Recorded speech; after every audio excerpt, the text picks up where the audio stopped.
he completely ignored me. And then he was in her DMs. Mind you, this girl Asian. Then he invites her out to a party. And he's like, bring your friend. And he was like, but you can't bring the black one. So she's saying, I'm never going to a black function with a group of light-skinned, non-black women. That's very interesting. Let's hear why. Y'all gonna say I'm insecure. Y'all gonna say I hate myself. But guess what, bitch? I am never, and I mean ever, going out to a club, not to a party with a group of light-skinned women. Because, woo, bitch, the shit I've experienced, no. I'd rather go out with a group of white girls to a white club, to a white party, okay? Because I completely accepted men of other races not finding me attractive because I'm black. But you know what? I'm comfortable with that because it's like, bitch, I don't give a if you find me attractive or not. I'm not looking for approval from you. But it's a different type of, it's a different type of gut wrench, a different type of stab in the heart when you going out to a black party and you going to a black club and you going out with your light-skinned friends and they doing nothing. They standing on the wall like this. You having the time of your life. They standing on the wall. You socializing. And niggas coming up to them. And not you. Oh no. You know what? First of all, I'm actually really appreciative that she's telling the truth of how she feels. This wouldn't be the first time I've heard darker skinned women say that they don't have light skinned girlfriends or not to go out. I do remember the Colorism catfish alluding to something very similar. You know what I've come to believe? Insecure dark skinned black women, very insecure dark skinned black women who are insecure specifically about their looks or their dark skin. I feel as if they have more hatred in their heart or jealousy towards lighter skin, biracial, exotical women than white women. And she even said it in this video. She was like, I would rather go out with white women than biracial women because white women to her, she's not seeing that as her direct competition. She might actually, in some ways, admire or look up to the white woman because of the position she has in society, whatever it may be. Again, I'm just throwing out ideas. But nevertheless, you have a dark-skinned woman who actively admits that she feels insecure around lighter-skinned women because she feels as if lighter-skinned, biracial, exotical women get more attention, but she's cool being around white chicks. And maybe it's because she's not really into white men like that, or isn't really into other races, or just, she said, accepts that men of other races don't want her back, so she's cool with that. But it's the rejection from black men that it's what's really bothering her. And notice how she talked about comparison. She compared the amount of attention her lighter skinned friends get versus her. And it sounds like it's been a very painful experience. So I'm actually really appreciative of her being honest. I think more, again, I'm not going to say all darker skinned women. I think specifically black women who are darker skinned, who are insecure about their skin tone and feel as if their dark skin for some reason makes them unattractive. Those are the women, I think, who feel very intimidated by the biracials and the exoticals. Sometimes they can bully them. Sometimes they can talk bad about them. Sometimes they can project. And I don't think I really knew how bad this was until more recently, quite honestly. Let's hear what else she has to say. This is very interesting. No, you can say what you want. You can say, like I said, call me insecure, bitch. I'm just saying, I never woke up one day and wanted to be a different skin color, but bitch, one thing you not gonna do is try and make me feel bad about my complexion, bitch, because I won't allow it. She said, you're not going to make me feel bad about my skin tone, but I refuse to be around women who I feel like have a more agreeable or more desirable skin tone than me. That doesn't make any sense, because if you're confident about your skin tone, then it don't matter who you're around, because you're confident in who you are. You're confident in how you present in this world. But if you're saying you're confident, but then you can't be in certain environments because of your skin, to me, that doesn't really read as genuine. But again, that's just my opinion. I will not allow it. And you know what? To add on top of that, I'm never going to no black space with a group of girls that ain't black as like me. I'm not going out because I had this one. Okay, let me tell you how I had this one Asian roommate, right? And there's this guy that I was attracted to first, right? Like I just saw him on a dating app. We would scroll through like hints for fun. There's this African guy, mind you, that I saw first, and I thought he was cute first, but he completely ignored me. No, she said, I saw him first, so it's like she should have had first dibs. Unfortunately, in the game of dating and mating, like you don't necessarily have priority or ownership over somebody just because you saw him first. That person still has to be attracted to you. It has to be mutual. And her DMs after the fact, and he was just begging for her attention. Mind you, this girl Asian, he had a fetish clearly, but he was just begging for this girl attention. And so boom, Then he invites her out to a party, and he's like, bring your friends. And then she's like, okay. And he was like, but you can't bring the black one. No sugary cereal, no sugary cereal. I'm just passing through. Pick me, Julia. Sorry, no.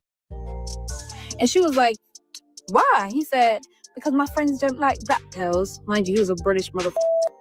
And that's why I just, no, bitch. That's why I'm not doing it. Rejection is a very uncomfortable feeling. Everybody's experienced rejection on some level, but I think that there's something particularly jarring about women being rejected from men that they like or they're attracted to. There's something particularly jarring about it. I tend to think men are just more accustomed and can bounce back a little easier from rejection just because men are socialized very young to know that they're usually supposed to be the ones to pursue. They're usually supposed to be the ones to initiate. We've been socialized like that for, forever. Now, I mean, obviously things are changing now, changing gender roles or whatever, but I'm just saying, generally speaking, men from an early age, they tend to know where they're ranked. And then there's this expectation that they're the ones who are supposed to go out, chase and hunt. And a part of that means you're going to have some fails, you're going to have some rejection. So while rejection is never fun for anybody, I just think men collectively are kind of taught early on more how to handle it. Women collectively, I don't know that we're really trained in the same way on how to deal with rejection or what does it mean when like a man is just simply not attracted to you. That's not the funnest feeling, but at the end of the day, that's just life. Listen, you can be a beautiful woman, but if you're just not that man's type, you're not that man's type. She mentioned an African guy who sounded like he was into Asians. There was nothing that she couldn't change the fact that she was an Asian. She mentioned scenarios where there are lighter skinned women that ultimately got attention from men that she wanted. And that really was what this comes down to. When there are women around you that get attention from the kind of men that you're attracted to, that is what can be very, very, very, very, very jarring. That happens enough time, then as a woman, you can start to feel like, oh, well, it's because I'm dark. So you try to somehow conceptualize it. Sometimes I feel like people put too much on dark skin, and hear me out. The thing is, there are dark skinned women out there who get the kind of men that they want, honestly. They have the kind of results that they're happy with, and so they don't walk around with a complex. I think sometimes, quite frankly, when women just have difficult times in relationships for whatever reason, I find that if they are darker skinned, the first thing they want to go to is, oh, because it's my dark skin. Oh, it's because of this and that. And sometimes it's not that. Sometimes it's like you may have a woman who's significantly overweight, and it's like, hey, it's not that you're dark skinned, it's that the kind of men that you actually like tend to not be attracted to plus size women. Sometimes it could be an attitude thing. Sometimes it could just simply be that maybe you're just considered an average woman, which is, there's something wrong with that, but you might just be considered average on the look scale as far as how men see it. Again, not a bad thing, but then if you're a woman and if you're really into like the above average type or like the top tier, there's just a lot more competition there. There's just a lot more competition. I don't know how else to put it. And then, like I said, if it's a personality thing, if you already feel rejected, already going into an environment, like if you don't feel beautiful, that sometimes can really come off as very off-putting. Like there are women out there who are actually very attractive, but because of their energy, maybe they come off as just too masculine, maybe they come off as too closed, maybe they just seem a little too brutish, maybe they just seem like mean, they may have a mean mug. So sometimes it actually has nothing to do with dark skin, but body language, it could be all these other things, but I think sometimes it's a lot easier to focus on dark skin because that's actually one thing that you as a woman can't change. So if you can focus on the thing that you can't change, and it can be Jermaine's fault, which by the way, if you haven't got your shirt, be sure to do so. It's not Jermaine's fault, shameless plug. But if you recognize that like maybe it's not your dark skin, maybe it's all some of these other things, then that requires self-reflection. And that can be a little difficult for some ladies to do. I don't know. I mean, what do you guys think about this whole thing? I'm not saying that colorism isn't real. I do understand that it does operate in certain capacities, but I think sometimes we have a tendency to put too much on it, particularly in the relationship market. We're not always looking at the full picture. But those are my thoughts, y'all. Let me know what you think down in the comment section. Thank you so much for listening if you've gotten this far, and we'll talk later. Bye.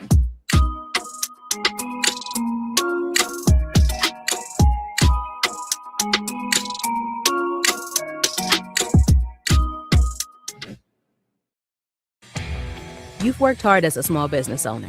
Instead of climbing the ladder, you decided to build your own. But when it comes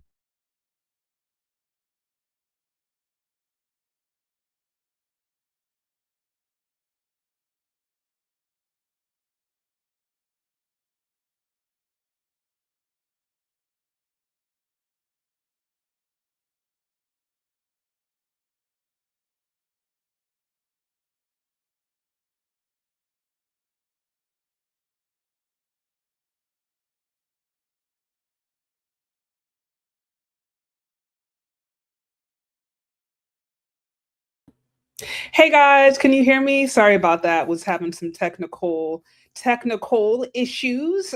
um, So shout out to you guys. Let's like, share, subscribe on the way in. This is like a super last minute discussion, but I was like, I need to discuss this because y'all, I just be seeing things that literally make no sense. Like just literally to me make no sense, but also I think speak to some just common beliefs, talking points, and ultimately challenges that I see happening, particularly among Black women. And so today I want to talk a little bit about why evidently I'm too dark to talk about colorism.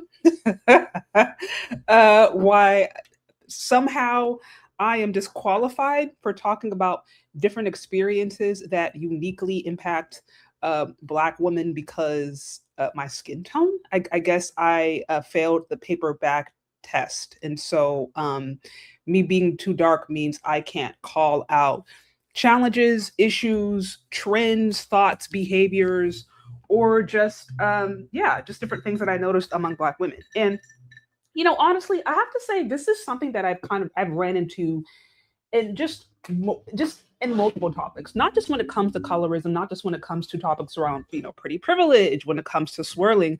Like anytime I talk about something that can maybe be considered controversial or just hard to deal with or uncomfortable, then somehow there's a reason I'm disqualified. So at one moment I was a tether, right? When I was talking about certain issues. And then when that was no longer convenient, then, okay, I'm too dark in this instance. And then other instances, I'm the pick me mammy, right? And then in other instances, I'm male identified, right? But then in other instances, I don't have a man and I don't know what I'm talking about. So what I've noticed is based upon whoever is upset with the narrative that I am sharing, or just ultimately the topic that I'm sharing, they're always going to try to find a way to discredit you. And honestly, that just comes with the territory. That's just social media. It is what it is. But I just found this particular idea, I found it fascinating that I would talk about colorism and issues related to that and different trends related to that. And I would be accused of not being able to talk about it because I'm too dark. That's a new one. Usually I've heard the reverse, that you're too light. But me being accused of being too dark to talk about colorism is like, wow, that's a new one. So that's what I want to talk a little bit about today. Now, real quick, here's something that I've noticed, right? So you guys saw the video that I just shared. It was of a, dark-skinned Black woman who was pretty honest. And you say, how does that make sense? Yeah, it makes no sense. It makes actually literally no sense. But I'm not even going to try to explain the logic. I'm going to try to unpack the psychology behind it. And what I want to do in a little bit is look at the comments that went through my last through videos, because there were just some comments that I thought it would just better to just discuss over live. So that's what I want to do. But anyways, so here's what I've noticed. When it just comes to this whole conversation and around colorism in general, I don't think anybody in the Black community denies that colorism is real or that it has definitely existed. I don't think anybody denies that, including men. I think we can all acknowledge that, Black people who are lighter or lighter skinned historically have had, they've had a different experience than people who are darker skinned, going all the way back to, if we understand plantation politics, like that's where it started. So yeah, there is a historical reality to that. So I don't think we deny that, but I believe that colorism, the topic around colorism, especially since just the advent of social media, has just gotten a little toxic. Like it's gone beyond the point of talking about relevancy and how to solve it and how to change it, what to do. And for me, it just ultimately has become a reason to either complain, gaslight, or ultimately just like bash or just promote jealousy. To me, that's what it seems like it's devolved into. And so what I've done, if you guys look at my channel, like I've started to address some different themes that I've noticed around colorism. And what I find fascinating about this is many of the women that I see complaining about colorism, I find like many of the primary channels, the primary content creators who have essentially built their entire message around that, or center their message around that, I oftentimes feel like colorism becomes an excuse to avoid other more immediate challenges. So let's just take this for example, right? Okay, so I like to use Precious. I like to use Precious. You know, if you guys are familiar with that movie, you guys are kind of familiar with that character trope. What I have noticed, and this is kind of the uncomfortable truth, what I have noticed about a lot of ladies who complain about colorism, featureism, texturism, ladies who go online and lament about it, oftentimes these are women who I believe sometimes might be using the color of their skin to overlook other aspects of their life that actually might be hindering them, right? So if you think of Precious, she came from an incredibly, an incredibly toxic background, obviously probably didn't have any understanding of healthy relationship skills. How could she even do so? She had a toxic mother. Obviously she was not, in a healthy size. There was just a lot of things going on in her life. And so I'm using this extreme example. What I'm trying to articulate is you have women who have relationship challenges, who don't understand how to deal with the opposite sex, who may be socially awkward, who quite frankly are just like unhealthy and overweight and actually don't take care of their body, who don't feel good in their own skin, don't feel confident, don't feel beautiful in who they are. And they go online and they blame it on colorism.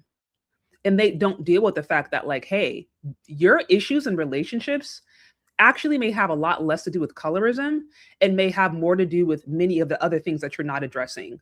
Maybe, like I said, personality challenges, maybe the fact that she might actually just be considered unhealthy. Like, let's also be honest about the fact that many, like, if not majority of Black women are overweight and obese. There is a significant amount of Black women who are obese.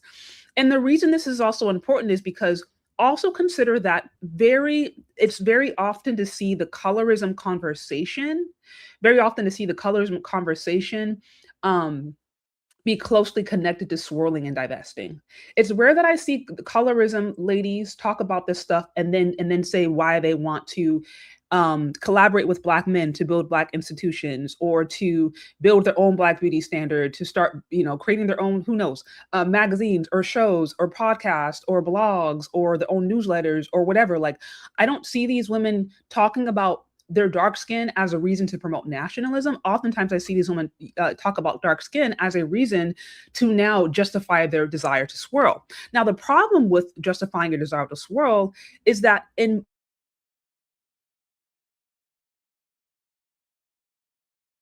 who is plus size or overweight is generally not going to be considered as desirable to white men or men of other races. White culture and other cultures are not body positive. Like, if you look at what's considered overweight in Korea, a lot of y'all would laugh. You know what I mean? Because we're over here calling women, Black people, we love to talk about slim, thickness, right? And you have these other cultures where it's like, if you're above a size 2, they're looking at you like you're freaking overweight. So just what I'm saying is, the problem that we have is that I think a lot of this colorism stuff, I think a lot of the colorism conversation is actually a cop out. I think so often they're using that as a reason for them to not address the other issues. And I've talked about this in previous videos, right? Where I'm like, it's a lot easier and it's a lot more, how do I put it? It is, I think it's more comfortable for a lady to talk about colorism because that's something that they actually can't control. It's something they can't control, right? If you were born dark skinned, brown skin, and a variant, like, you can't really control that unless you go and try to bleach your skin or do something crazy. Like, that's something you can't control. So if somebody judges you for something that you can't control, then it's like, oh, you're colorist or you're racist. And so that's something comfortable for ladies to talk about because it's something that they cannot immediately control. However, our weight, our relationship skills, our personality, our rapport, these are things that we can actively control, or we can at least invest in to have better results. But it's uncomfortable to talk about that, right? So the reason I wanted to show this image of Precious is that what I found is that sometimes when I talk about these conversations, I've heard both sides of two coins, right? I've heard, Shay Sade doesn't qualify. I don't qualify for talking about these conversations because I don't have the phenotype of Precious. right? Because some ladies who like to traffic in the colorism conversation, unless you are like the darkest thing that you've ever seen in this planet Earth, and your nose takes up half of your face, and you are at least 250 pounds, and you have 4Z hair, right? No, 4C, you have 5Z hair. Like, unless you have what they consider the most extreme, quote, African, unquote, features, unless you have those features, then you're automatically disqualified. You're automatically disqualified. Right. So I've heard that like, hey, Sade, you don't qualify for having these conversations because you don't look like Precious. And because you don't look like Precious, or because you don't have her exact experience, therefore you're disqualified to talk about these. I've heard this, right? But then now, like I said, when I start to acknowledge also some biases that I'm seeing from, and when I want to say specifically Black femcells, because I do think it's important to make a distinction between Black women and Black femcells, because Black femcells have a very, and specifically dark-skinned Black femcells have a very specific experience that is distinctive from Black women. But what I've noticed for Black femcells is that Black femcells, or specifically Black women who are unhappy with their relationship prospects, they are unhappy with the kind of men that they can actually attract, they tend to have a complex towards light-skinned women. They tend to have a complex towards light-skinned women. See, now this person's saying I'm high yellow, right? So that's what I'm saying. It's like, I mean, and everybody's going to have their distinction, because I've definitely been told that I'm dark skinned, but then some people say that I'm light skinned. So I mean, like I said, everybody is going to have their distinction. Everybody, it is what it is. I mean, I don't even necessarily really care. I'm like, it is what it is. I just saw the comment that kind of spurred on this, out of the comment, I saw some comments coming through that I thought was worth addressing, because I'm like, wow. So in one instance, I'm too dark to talk about colorism, but in another instance, because I don't look like Precious or her phenotype, I don't qualify to talk about colorism. So it's like, so what, how am I supposed to show up in order to actually be able to effectively deal with this? Okay, you say I'm joking. So I'm like, yeah, because I'm like, I definitely don't see yellow in there. You know what I mean? But anyways, what I was saying is, what I've noticed about dark-skinned femcells, or Black women, you know, Black femcells, is that it's very, very common for them to feel like a complex towards light-skinned women. Light-skinned women, or in some instances, even Black women who maybe are not light-skinned, but those who evidently benefit from an ism, whether it is colorism, featureism, texturism, whatever. This is something that I've noticed consistently.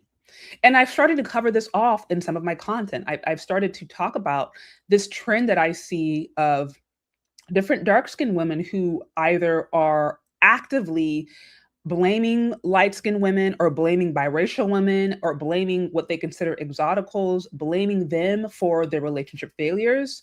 You have women who are blaming the exoticals because men are not giving them attention. You have them blaming exoticals because they believe that Black men are colors. Like, there's all of this focus on women that they believe are ultimately getting the attention that they don't have. Right. And so actually, I'm going to play, for those of you guys who missed this one. This was a one that I think I posted earlier this week. But let me show you guys just a few videos as like a recap, because it's one thing for me to say, and then it's another thing for you guys just to see different examples of women who actively feel this way. Okay, so let me see if I can pull this up. Bear with me one moment, as I am grabbing my evidence. I have quite a bit of it.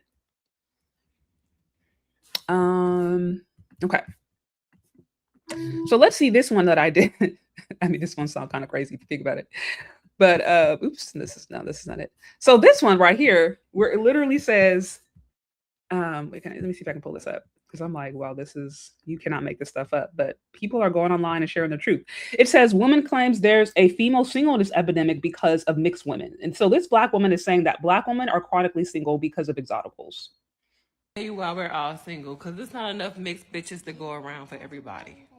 That's exactly why we're all single. These men are holding on, hoping and wishing that they get them a biracial girl or a non-black girl to validate their feelings of unworthiness. We're not enough for them because they're not enough for themselves. We're virtually a reflection of who they are, and they don't feel good enough. So they want that color struck image because it invites them into a room that they feel that regular black girls just can't get them in.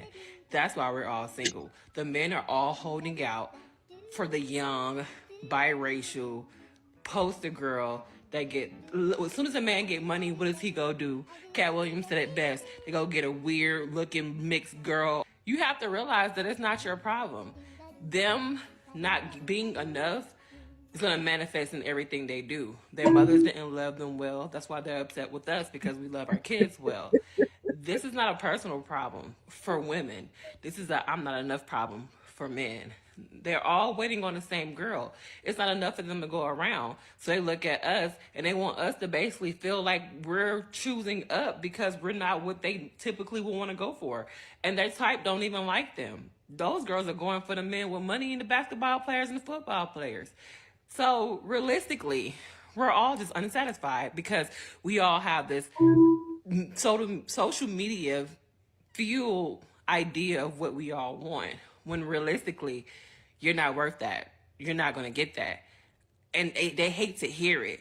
And when it comes to a little black girl, even if she's on her shit and got her shit together, because she's not biracial enough, they want her to be happy to be around and take the bare minimum. Why? Because they don't think she's good enough, because they don't feel their mothers were good enough. It has nothing to do with us ladies. This is their them problem. So y'all heard that. So the reason Black women are single has absolutely nothing to do with them. Black women collectively are the least, married. They are the most unmarried, the most partnered. Not because of anything that they've done, not because of negative feminism, where Black women said we don't need a man, not because of just the push to be independent, to be a boss babe, to push off family, to push off all those things, to have a whole phase, city girl phase, hot girl phase, none of that. Not because of just general perceptions around marriage and the lack of importance of fathers. No, the reason Black women collectively are single is because of Black men. Black women are collectively single because Black men are colorist and want to be with light-skinned women. That's why. That is why Black men are colorist. And it's like I said, here's the logic. This is the logic that I'm coming across. And I'm like, these ladies actually really believe that, right? So that's just one video. Let me pull up this one. And again, I'm just doing like a quick recap. Most of these videos I've already reacted to. I think there's like maybe one that I haven't posted yet. I still need to have my editor do it. But there's many more. There is many more. Let me pull up this one. You go out on a date with these men, I want y'all to start asking them, who is their celebrity crush? Like, why? And don't let them say, oh, babe, you my celebrity crush. No, bitch. Ask them and make sure they answer. When I went on a date with my man, he told me that Cash Doll was his celebrity crush. Do I look like Cash Doll? No. But one thing me and Cash Doll got in common, bitch, we're Black. A lot of y'all be getting with these men. What y'all don't understand is that they don't even desire the type of woman that you are. He want him a light-skinned BBL warrior. He want him a Hispanic girl. But you never knew that because you didn't really get into his mind and actually see what he fantasized about. It's important. I don't give a fuck. Yes, men will smash anything, but a lot of the times they will not be faithful to that kind of woman if you're not that kind of woman they really desire about. And it's not looks-wise. It's about the skin with these fucking Black men, and I'm telling you from experience. Okay, so notice she didn't even necessarily talk about genuine love, finding someone to build a life with, finding someone to create a family, to have a legacy, to support one another, to support one another's dreams. She didn't say that. She said princess treatment. Princess treatment. This is something else that I want you guys to recognize. A lot of these ladies, they're not necessarily interested in just like good old fashioned just love and relationships, right? Good old fashioned, boy meets girl, boy likes girl, they get married, have, a kid, or, what is it, 2.5 kids and a white picket fence. No, they don't want that, because that's just a bit too average. A lot of these ladies actually want what they consider princess treatment. And she literally says it in the caption right here. They want princess treatment. And what I want you guys to also notice, this is a consistent theme that I have seen from women who were talking about colorism. We saw the first darker skinned woman who was talking about why Black women collectively are single, not because they want to be, not because of decades of feminism that were they told women they don't really need men and they don't really need marriage. And in some instances, marriage is oppressive. No, not because of that. And not because of women's personal choice to put off marriage, whether to focus on themselves in their younger years, to have their whole phase, to have the city girl phase, to kind of live their freedom, not because of any of that, right? The first woman said that Black women are single because of Black men. Black women are single because Black men are colorist and they're waiting for light-skinned women. Like, this is what she came out of her mouth, right? Now we have the second Black woman who is basically alluding to the same thing. And there's this idea that Black men settle or something for like light, or they settle for dark skinned women. They settle for, darker brown skinned women because they ultimately really like light skin. That's their preference. And these ladies really are going online and saying and believing this stuff. And again, what I'm noticing is what we're not talking about. Oftentimes what we're not talking about is, notice how the women who are oftentimes complaining about colorism and their inability to find valuable men who treat them like queens or princesses. Notice how these women are not, I'm putting an example, Anoki Eye. Notice how a lot of these women are not showing up like Anoki Eye. Now I know she's a supermodel, so we're using an extreme example. I have a supermodel and then I have a movie character, but I'm using these popular tropes to kind of paint narratives.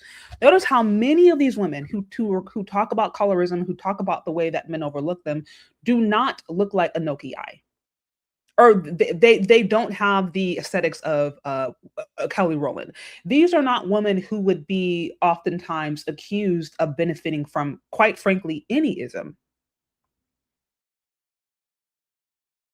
These are not women who would be accused of benefiting from texturism, from featureism, none of that stuff. These are not women that across the board, men of all races would say, she's attractive. You know what I mean? Like, these would be women who feel like they don't benefit from the isms. These are women who would say that they experience fat phobia. These would be women who say that they experience texturism, that they experience featureism. Like, these are women who might be considered conventionally average, or some people would see them as conventionally below average. And the reason I'm saying that is because the reality is, when you're talking about the game of dating and mating, the fact is there are rankings. The same way women rank men by their job, by their wealth, their status, and men can sometimes get away with not having any of those things if they look good enough, if they have the part, if they have the height, if they have the muscles, all of that. The same way women rank men by those things, men also rank women. They do. But the thing about it is, like, for some reason, like, and I think in the brain of women, it's really hard for us to understand that we are also being ranked. Like, some of you guys talk about a pecking order. Men oftentimes say they know their pecking order very young. Like, men know very young where they rank in society. And so there's not a lot of issues with that. Like, a man who his aspiration is to be, I don't know, a middle school teacher, which is nothing wrong with that, but he wants to be a middle school teacher. He's not expecting to pull an IG baddie. You know what I mean? Because middle school teachers, those are honorable jobs, like teaching members of my family. And so those are honorable jobs, but they're not known for like being rich.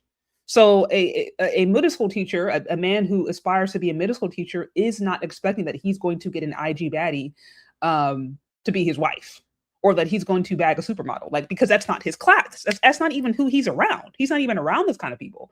So he's more likely to maybe marry another middle school teacher, right? Or marries a woman who, I don't know, maybe she's a nurse or something like that. You know what I mean? Like, and so I'm just saying, men kind of know really early on where they rank, and they understand how these things work in the dating market. So I tend to think, and y'all can correct me if I'm wrong, but I tend to think when it comes to these things, they don't take it as personally. They just kind of know, okay, I wasn't her type, or I'm not coming with the money or the bag or whatever. Like I have or I don't have what the kind of woman I desire are looking for. And so they deal with it. They try to improve their position if they want a different kind of woman, a different quality of women, or they're content with what they are attracted to. The problem, again, with a lot of the colorism conversation is I find that it's deeply, deeply connected to dark-skinned femme cells. And, again, I broke this down earlier when I said, if you actually look at femme cells, the difference between incels and femme cells is that incels are men who actually legitimately don't have opportunities. Like, these are men who don't have women checking their way, period. They don't actually have options. Right? Now, I always say the exception for white incels is that they would have options if they open up their options to Black women. Like, I believe the white male incel population would dramatically decrease if they opened up their options to Black women, but most of them aren't interested. A lot of white incels, they don't want Black women, right? But I'm saying outside of that, generally speaking, white incels don't have women checking for them, period. They don't have options like that. A lot of them, they're in like, are they could be long-term versions, but again, not because of spiritual reasons, not because it's something that they want, because of convictions, because they simply actually don't have women who are interested. That's a primary difference between femcells, who generally there are men who are interested. There are men who would give them the time of day. There are men who would want to maybe even be in relationships, but they're not happy with the quality of men that they can attract. That is the primary difference between an incel and a femcel. Incel don't have no options. Women have, the femcells, they have options, but they're just not happy with the kind of options that they get. And you'll notice this because how many times have you heard Black women who go online and talk about, oh, it's hard being average, or I don't benefit from pretty privilege. Listen, remember even Stefco, she talked about how she didn't benefit from pretty privilege. And so I remember her at one point, she was really resonated with a lot of women who I think felt like as if they had her story. But she's also been very candid about some of the different relationships she's had, some of the different situationships. She's talked about how she likes men who are above average. She's been very open about that. She prefers physically men who would be considered in the above average percentile, but she identifies as a woman who is average. This is out of her own words. So what I'm saying is, for a lot of femcells, a lot of Black femcells, the issues are the inability for them to be able to attract what they actually want or desire. And I noticed specifically for dark skinned femcells, they will always attribute it to colorism. And I'm saying, I think a lot of times it goes overboard. I think it's gone overboard because so often the women that I see complaining about colorism may have the phenotype that is a lot more closer to Precious versus Anoki Eye. You know what I'm saying? These may be women who don't appear as if they take care of themselves. They don't appear as if they take care of their weight. They don't appear as if they have healthy lifestyles. These might be women who actually legitimately have mental issues. They have relationship issues. They come from really broken, confusing families. They're emotionally chaotic. Some of you guys in the comments, I saw you guys mention crazy nails, right? Ladies having crazy nails, smacking their lips. Okay. This seems that they just have a bad attitude. Like there's these other aspects of their personality, of their personhood, that have literally nothing to do with the color of their skin, that actually might be getting in the way of them being able to attract the kind of men that they want, but they're not willing to deal with it. And as I've said before, it's a lot easier for Black women to complain or to talk about the color of their skin than their dress size, because you can't control the color of your skin, but you can, in most instances, control your dress size. And for some reason, we don't want to talk about that. We don't want to talk about that. So this is something that I've noticed. And that's why, like, when I saw the comment where it's like, oh, Shay, you're too dark to talk about this. I'm like, okay, so to me, that's an example of gaslighting. Because in one instance, I'm too dark to address colorism, and I'm too dark to address the fact that some of these ladies who I believe hide behind their dark skin and then fetishize or pedestalize exoticals or light-skinned women, some of these same ladies are not willing to look in the mirror at other things that actually might be hindering them. And they're blaming it on their dark skin. But it actually has made nothing to do with the dark skin. It can actually be that they're just mean. They come off as mean, or they come off as too hard or too stoic, too closed. Or they actually might have a white boy fetish. They actually really may want to be with white men. And I am sorry, in most instances, if you are a plus size, dark skinned woman who wants a white man and you're smacking your lips and you got those long nails and you come from a lower class, working class family, you don't have, any kind of connections, nothing. And you really think you're going to be able to pull a high value man? Because notice these women, they don't want bottom shelf brads, as the internet likes to call them. They want the high value white man. They want the man that white woman want. That's the man that they want. So you mean to tell me that you are 5 foot, 220 pounds, and you're sitting online talking about colorism's keeping you single? And you haven't considered that it may actually not be colorism. It actually might be your dress size, specifically if you want a white man, because white men are not body positive. Like, generally speaking, they are not as body positive as Black men are. Right? And of course, we can all point to exceptions. Even if you look at Gabby Sidibe. Now, this image, this is when she's playing, the character Precious, right? But I know, she's in her own life, to my understanding, she's lost some weight. She's got to a size that's healthier for her. She ended up, dating interracially, has, I think, twins or 2 kids. So she's living her life. So I'm like, that's no shade to her. She's doing her thing, has a family, and seems to be living happily. In most instances, people aren't going to have her experience. And let me also say this too, because this is another spoken rule. Even when Black women are able to successfully swirl, I want y'all to notice how oftentimes these Black women who are swirling are ending up with men who have less status than them, that have less wealth.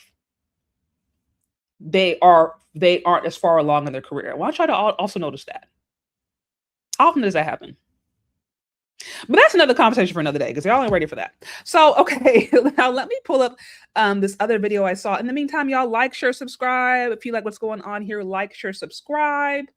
Also, show some love on Cash App, Venmo. Y'all know the drill. If y'all like what's going on here, show some love on the Cash App or Venmo super chats. I will be sure to acknowledge all super chats.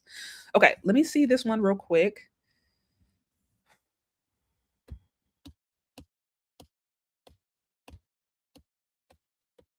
Okay.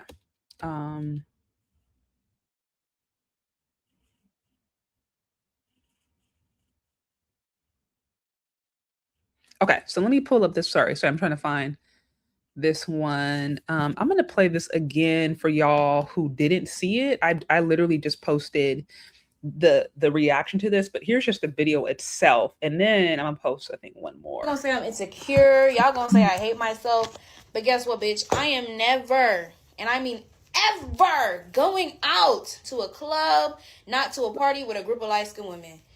Because, woo, bitch, the shit I've experienced, no. I'd rather go out with a group of white girls to a white club, to a white party. Okay? Because I completely accepted men of other races not finding me attractive because I'm Black. But you know what? I'm comfortable with that, because it's like, bitch, I don't give a fuck if you find me attractive or not. I'm not looking for approval from you. But it's a different type of, gut wrench, a different type of stab in the heart when you going out to a Black party and you going to a Black club and you going out with your light-skinned friends and they doing nothing. They standing on the wall like this. You having the time of your life. They standing on the wall. You socializing. And niggas coming up to them. And not you. Oh, hell no. No. You can say what you want. You can say, like I said, call me insecure, bitch. I'm just saying, I never woke up one day and wanted to be a different skin color. But, bitch, one thing you not going to do is try and make me feel bad about my complexion, bitch, because I won't allow it. I will not allow it. And you know what? To add on top of that, I'm never going to no Black space with a group of girls that ain't Black as like me. I'm not going out because I had this one. Okay, let me tell you how I had this one Asian roommate, right? And there's this guy that I was attracted to first, right? Like, I just saw him on a dating app. We would scroll through like hints for fun. There's this African guy, mind you, that I saw first, and I thought he was cute first, but he completely ignored me. And then he was in her DMs after the fact, and he was just begging for her attention. Mind you, this girl Asian. He had a fetish clearly, but he was just begging for this girl attention. And so boom. Then he invites her out to a party. And he's like, bring your friends. And then she's like, okay. And he was like, but you can't bring the black one. And she was like, why? He said, because my friends don't like black girls. Mind you, he was a British motherfucker. And that's why no, bitch. That's why I'm not doing it. Okay. So, I mean, I don't even really have much to say. Y'all, you just got to let him speak. You said she is lying. Game changer. Why do you think she lying? Why do you think she lying? I'm curious. What's she lying about? I'm curious. She said, wait, is she braiding fake blonde hair while talking about her blackness at the same? Listen. Too much logic. Okay. Too much logic. We're not dealing with logic right now. Today, we're just dealing with the fifis. We're dealing with the feels. Okay. But thank you. Shout out to you for the 10. I really appreciate it. You said too perfect of a story. Okay. That's hilarious. Okay. All right. So let me go right here. Now, but y'all notice, and I've said this before, I might need to do a whole separate topic on this, because why is it that dark-skinned women literally, and again, let me be specific, dark-skinned femcells, why is it that a lot of dark-skinned femcells specifically actually feel more confident or more comfortable around white women or white people than light-skinned women, than exoticals? Like, she said it out of her mouth. She said, I would rather go to a white event, to a white party, to a white club with white people, with white men, with white women, than I would to a black event with my own people, with light-skinned women. Like, how does that make any sense? Because this whole thing is about her being judged for the color of her skin. Like, the complex that she's feeling is the fact that she feels rejected for the color of her skin. So because she feels rejected for the color of her skin, she's now going to put herself in a white environment. Or she would prefer to put herself in a white environment. Like, that sounds like that story of the black woman who left and went to Japan to escape colorism. And I'm like, y'all, what? This woman, I have to see if I can find it. This woman, I don't remember if she was from America or if she was from a country in Africa, but it was a black woman who really had the idea that she was going to escape colorism by moving to Japan. I'm like, y'all, the math. Oh my gosh, the math. So, and this math makes just makes just about as much of sense as the person who said that I'm too dark to talk about colorism. Like, y'all see how the logic isn't there. I'm too dark to talk about colorism. And in order for you to escape colorism as a black woman, you have to therefore now engulf yourself in white environments where colorism essentially began. But anyways, so I'm just saying, like, I'm just playing you guys examples. I don't even really need to say much. Now, here's the same woman. I haven't posted this video yet, but I will, because I did a reaction to it. I'm just waiting for my editor to edit it. But this is the same woman who talked about, I mean, listen, I'm just gonna let her speak. Let me not even give any introductions. Let me just let her speak. Okay, give me 1 second. Because I was like, yo, at least she's being honest. I can appreciate the honesty. Like, the great thing about social media is, I don't know what it is about women who really like to go online and use social media as their personal diary. Like, I don't get it. I don't understand when TikTok became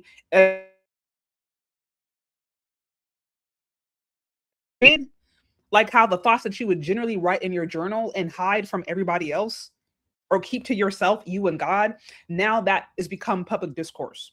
I don't know when that happened, but nevertheless, it does make for some very compelling conversations. I don't blame light-skinned girls for using their light-skinned privilege, because honestly, if I was light-skinned, I would do the same shit. I would be the evil light-skinned using niggas for their money. Like, that would be me. Like, bitch, I would fuck my way into being a socialite. Dead ass. I would be Instagram modeled down. What I don't like is when they turn around and be like, we don't have privilege.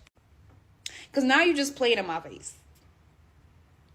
Use the privilege that you got. Period. Do that. Exploit these niggas. Period. But don't act like It don't exist, babe. Y'all heard that? Y'all heard that? So she literally said, if she had light skin privilege, she would use it to her advantage and basically sleep her way to the top. Maybe some black women can't handle light skin privilege. Maybe God knew. Because maybe on their way to trying to climb Mount Swirl, they may lose their soul. So maybe for some, like, the best thing God could have done was ensure that they were not light skinned, literally. But she actually just said that. That's what I'm saying. I'm like, you just gotta let them speak. We don't even really have to break this down. Just let them speak. Let them speak. So, but here's the thing about it. Me as a black woman, I'm supposed to hear these things. I'm supposed to hear these things just being shared, posted online, social media, all the time, and then just not talk about it.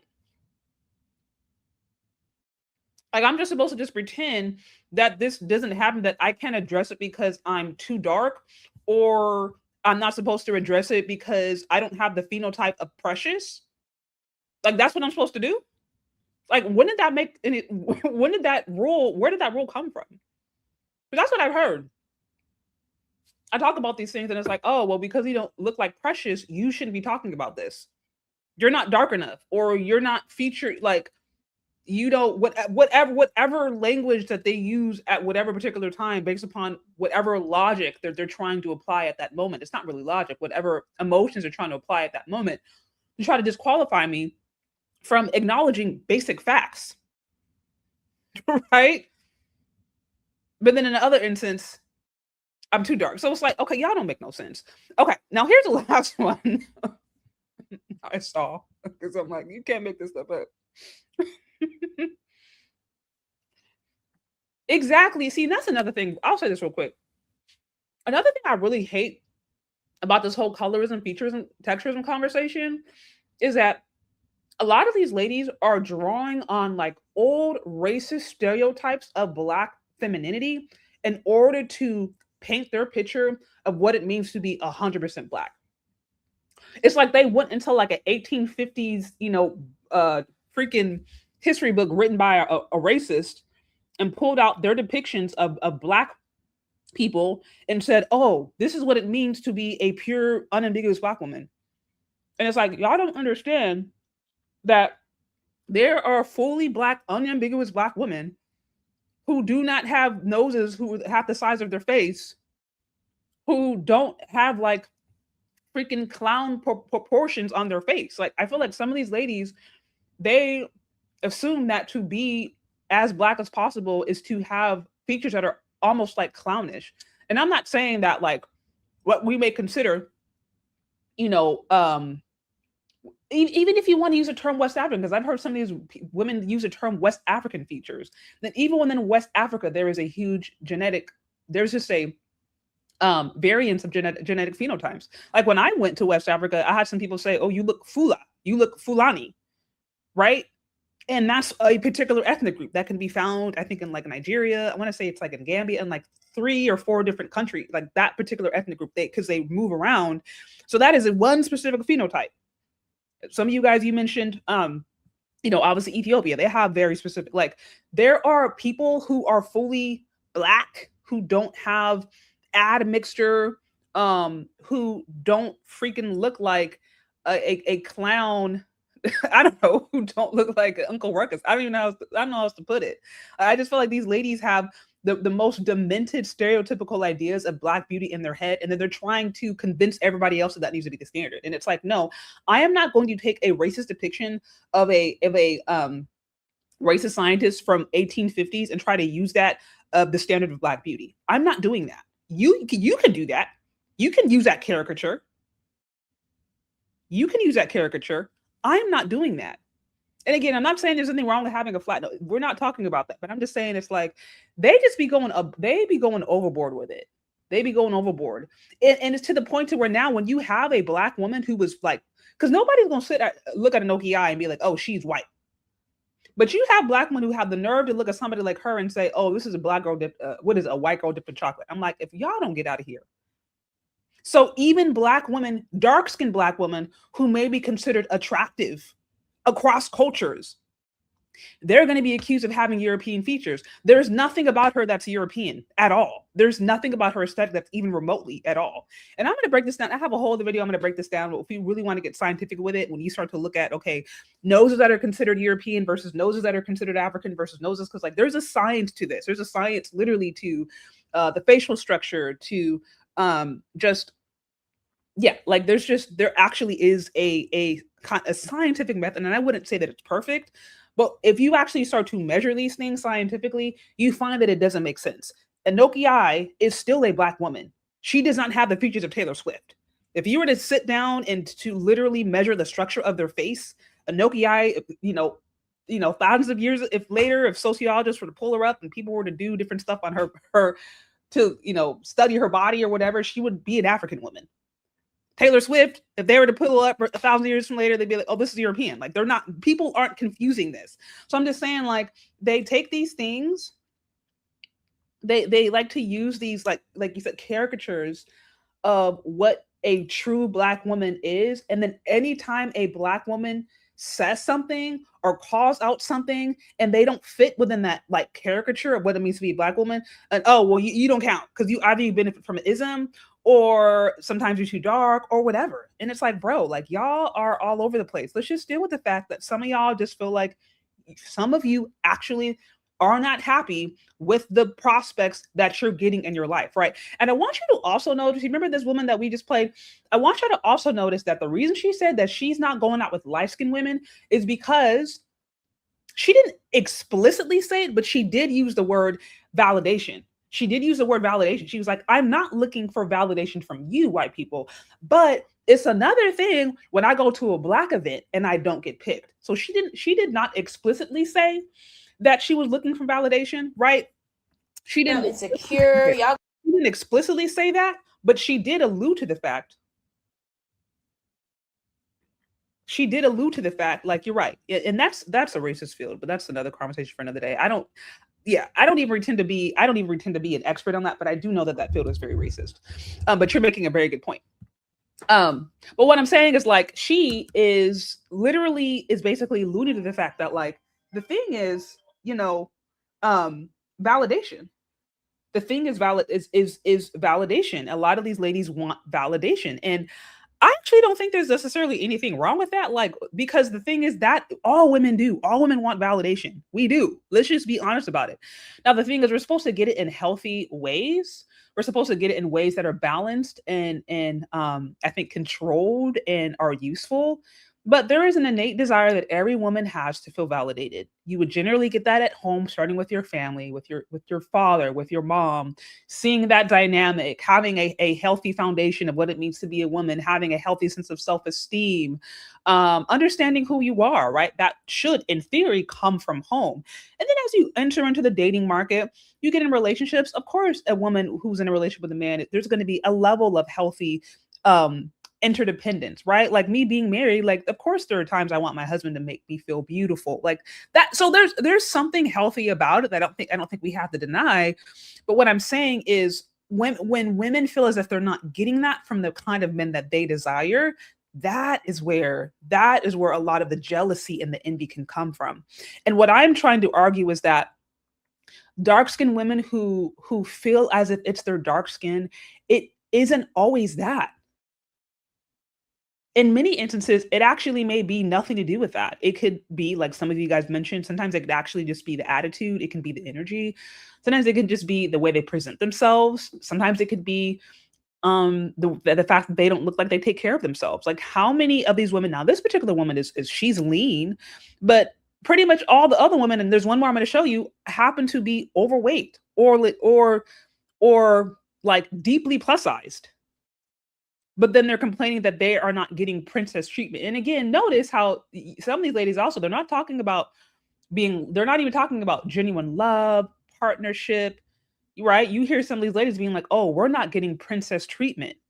So it's like, you don't just want a good man to just, build a life with. You want princess treatment. That's a whole other conversation. So that's what I'm saying. It's like folks be mad that they're not getting the options that they want. And it's easy to judge, it's easy to blame dark skin, but then we don't want to talk about any of the other things. Weight, attitude, relationship skills, just chaotic energy, because some women just be all over the place. They just, something about them is just chaotic. Anger issues, misandry, you don't like black men, you're attracted to them, but you don't really respect them, so you got attitude. And then especially these women who really want to swirl, because if you're the thing about it, a lot of dark-skinned women who are really seeking for validation and they have a color complex and they're color struck, dark-skinned women who are color struck are generally attracted to swirling. And the thing about that, like the double-edged sword with swirling, is that if you are a dark-skinned woman, and especially if you're a plus-size dark-skinned woman and you want to be validated by a white man, who, like, you're kind of setting yourself up for failure, honestly. You are. Because it's like it's literally like you're trying to climb Mount Swirl. Yeah, you're trying to reach Swirl Summit. Like, it's a uphill battle. I'm not saying that you can't find a white man that may actually genuinely love you, but to me, the fact that that might be your, like, if that is your motivation, that you need a white man specifically to validate you because you feel so insecure and you're dark skinned, but you don't want to say it, but that's how you really feel. And so the way for you to get beyond that is to have someone that you believe is having the primary status try to validate you. Like, that whole setup is literally setting yourself up to be continuously disappointed because you're dark skinned. And then in most instances, you're plus size, because majority of black women are overweight or obese. Like, you're actually setting yourself up for failure, because white men, generally speaking, are still the most attracted to white women. And then even white men who may be attracted to black women. What if they want white kids? If they want white kids and you're dark skinned, sorry, you don't really pass the test. Like, to me, there's just so many, like, you're really setting yourself up for failure if in your heart, that's ultimately what you want. Like, if you need that to ultimately feel validated in your black femininity, which at that point, I don't even know if it is black femininity, because all you're trying to do is create biracial kids and exoticals that you're jealous of. So it literally makes no sense. It makes no sense at all. So that's what I wanted to show you. Now, okay, there's one more. This right here. This one says, overlooked by men because I'm too dark. So this is what I'm saying, y'all. I'm not making this up. These are beliefs that ladies actually have, and I don't want to invalidate it. And that, yes, there are times when there are dark-skinned women, who just maybe are not getting the attention from the kind of men that they want. Maybe there are men who have color preferences. That is okay. Like, it's okay for a man to have a preference. If a man wants to have a light-skinned woman, it's okay for him to do so. Just like nobody is mad if a dark-skinned woman wants to have a light-skinned man. Like, that's okay. But I'm just saying, it's like, I think we be putting too much on it, and we put way more on it than it is. Because like I said, a lot of women who are complaining about this, playing about their dark skin, they might be more in line with the precious phenotype than the Enochiai phenotype. And I talked about this before. There's a clear difference between pretty girl colorism and what some may consider ugly girl colorism. There's a clear difference. There's a very, very big difference. I doubt somebody like Kelly Rowland it feels unattractive. I'm using the celebrities examples because y'all understand. I doubt somebody like Kelly Rowland is going around feeling like, oh man, I'm not pretty because I'm dark. No. No. Okay, so let me play this one, because this one right here is saying, right here.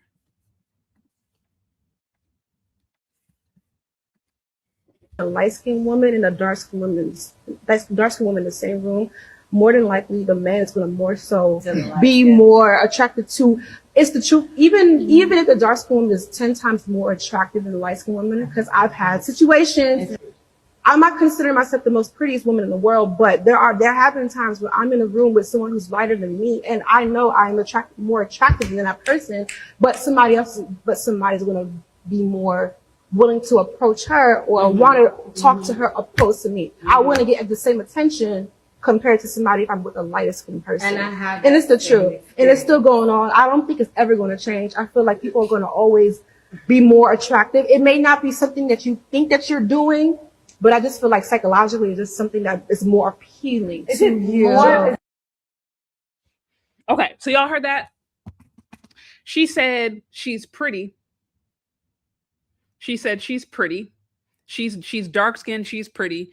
And she's been in instances where she knows she's prettier than the lighter skinned women, but she's aware that the lighter skinned woman gets more attention because she's light.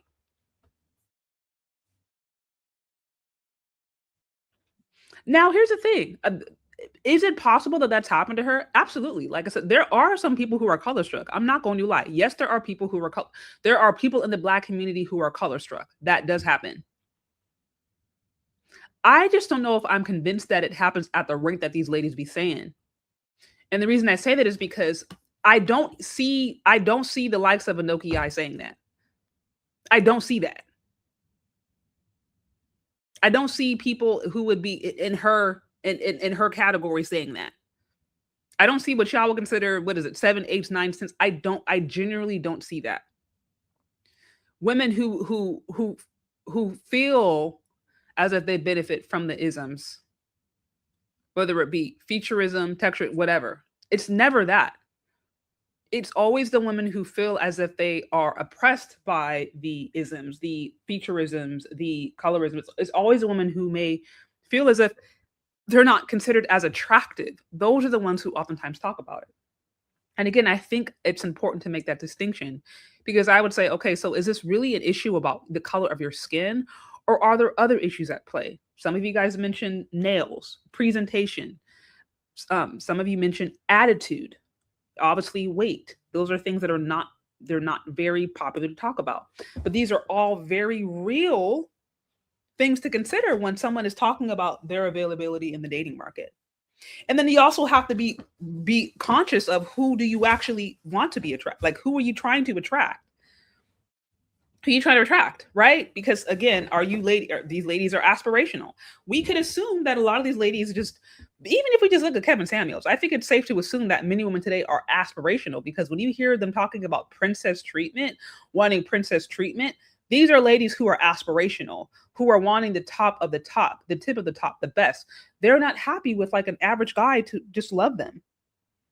And I don't know when or why average, like when an average woman being with an average man became unacceptable. Like, I don't know when that happened or why that happened. I don't know if this was social media. I don't know if this was like a marketing ploy, if it was a surge of romance novels. I'm not exactly sure. I might need to do a little bit more research on that. But there was a time when, boy meets girl, and then, boy marries girl. People got married within the community. People got married to people that they maybe grew up with. Like, there was a time when that's just what you did. And there wasn't a ton of crazy scrutiny around it. That's just what was normalized. But at some point, that stopped being normal. At some point, it became a lot more aspirational. And maybe dating apps really helped with that, because dating apps kind of create this idea that you are all, now the world is at your fingertips. I don't know. I mean, it is interesting, but I just wanted to give you guys different examples of different dark skinned women who came online and complained about their dating experience, and notice how oftentimes those dating experiences were almost all the time compared to light skinned women, compared to biracial, compared to what we would call the exoticals. Notice how many, all of these women, every last one of these women I just showed you, said that in some way, shape, or form, the reason that they were not able to get the kind of men that they want, or the kind of relationship outcomes they want, is because they're essentially not light-skinned exoticals. Because they're not light-skinned. If they were light-skinned, their experience would be different. Their experience would be easier. They'd have more luck. And they really believe this. And this is to assume, this is them assuming that all light-skinned women are seen as tip top. Okay, so this one here, it says, can we just tell unattractive women that they are unattractive? That way they can work on their personalities and get in shape. Shout out to you for the $5. You're like, can we just stop beating around the bush and be like, you're ugly. That's why you're not getting the NFL player. You're just not like on his level. You know what I mean? Shout out to you with the vibe. Here it says, and these women actually low key pick me's. Are all these women actually low key pick me's? I think a lot of these women would be pick me's. My argument is that women who are color struck are pick me's for white men. The issue is they can't be pick me's for white men because a lot of white men are not interested in them. Or specifically the kind of white men that they may want are not interested in them. Now, some ladies will just go out there and choose them any old white man. Any old white man will do, and they're happy with that. But if you are an aspirational dater and you still want a white man that has something, they would be a pick me for a white man if he picked them, but they're not. Until they blame the exoticals, because in one instance, exoticals they seem to be the ones that are getting attention from Black men. And in some instances, exoticals have an easier time working through white spaces and places. So that's what I think goes on. Now, okay, so real quick, I wanted to respond to, let me see if I can pull up some of these comments that I was telling y'all about. Let me see if I can find it, because we've been talking a little bit more about colorism and these last. Sorry, guys. Okay.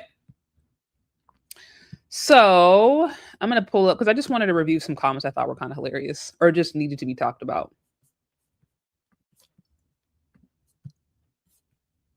Okay, so again, guys, like, share, subscribe. We're talking about me being too dark to talk about color. That's what spread on this conversation. And as I mentioned before, this comment I started to notice when I started to address the beef that I noticed between the exoticals and the dark-skinned femcells. And the reason I say dark-skinned femcells is because there are dark-skinned women who actually identify more with the exotical space.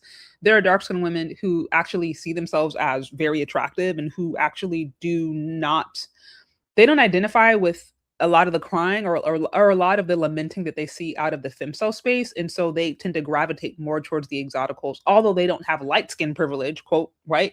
Although they don't have lighter skin, they have other things that they know make them beautiful. Right? Like they're not pressed. They don't see their dark skin as a burden to manage, but they see that as something that adds to their beauty. So there are, like I said, dark skin exoticals. And then there are dark skin femcells. And as I said, as I started to kind of talk about this difference, I would notice people coming in my comments and being like, oh, why are you talking about this? You're dark skin. Right? So as if like I have to choose sides or something, as if because I'm a darker skinned woman or because I don't have light skin privilege, that somehow I am supposed to identify with being a femcell. Like I trying to create this paradigm that I have to choose, where I'm like, I absolutely don't have to choose. I get to see what's going on in my community and make commentary. That's exactly what I'm doing.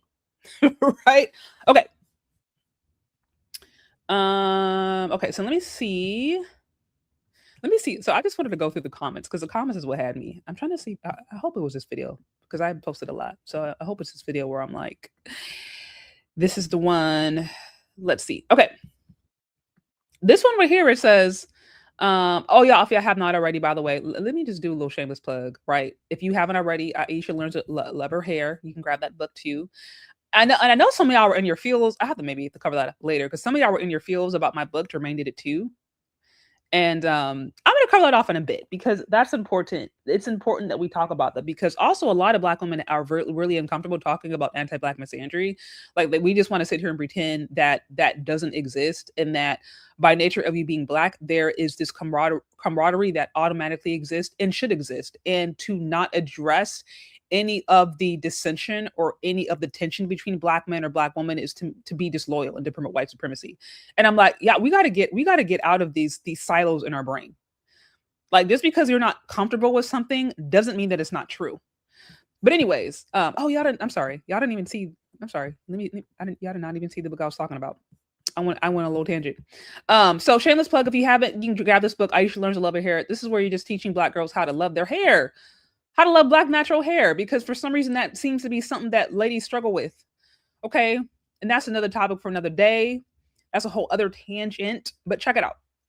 You can also shop my yeah, my good hair collection, black hair is good hair collection. I'm gonna drop some. I think I want to drop some more merch, some more patterns, but you can get some. Your black hair is good hair. Black hair is good hair. You can support it. Shameless plug. Y'all know the drill. Anyways, okay. So let me go back. Let me go back here. Because I know some of you guys didn't know I dropped that book a while back. Okay, so now we are at this. We're here. We're here. Where I'm talking about. I mean, I feel kind of petty, but I need to make, like I said, we need to make it. I needed to create visual examples of what's going on here, because you got ladies complaining about colorism, and it ain't got nothing to do with colorism. It's like, ma'am, this is not a color issue. There are other things going on here. If this is how you're presenting, there are other things going on here that have nothing to do with your complexion. Can we just be honest about that? And that's what you were saying in that's what you were saying earlier. You were like, can we just be honest and say that no, you're actually just unattractive? Can we just say that? Like, this has nothing to do with your dark skin. You may not just be considered as attractive or on the level of the men that you want. And for some reason, that it's just jarring for ladies to hear that. Okay, so let's go right here. This one says, this comment had me. It says, there were a ton of Black women copying Ciara's prayer. What I don't see is those same women copying Ciara's workout. That's a mic drop. I don't even know what to say to that. I literally don't even know. Like, that's literally a mic drop, because he's telling the absolute truth. He's saying, how many women over here are they wanting some mythical, magical prayer? They're wanting they're hoping that this mythical, magical prayer is going to send them their light-skinned, muscular Russell Wilson kind of whatever. But they are not out there working out, watching their weight and doing what Ciara is doing. That's a mic drop.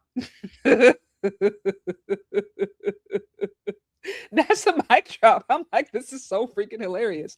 Okay. Now this one says, Black women don't know that there is an OG debate between Pam and Gina. Most Black men always chose Pam. I think he's referring to Martin, that show. I think that's what he's referring to. Y'all let me know, because I have never heard about this debate. Are you guys aware of this debate between, I guess, men choosing between who's prettier, Pam and Gina on Martin? Like, this is my first time hearing about it, but that's what I think he's referring to.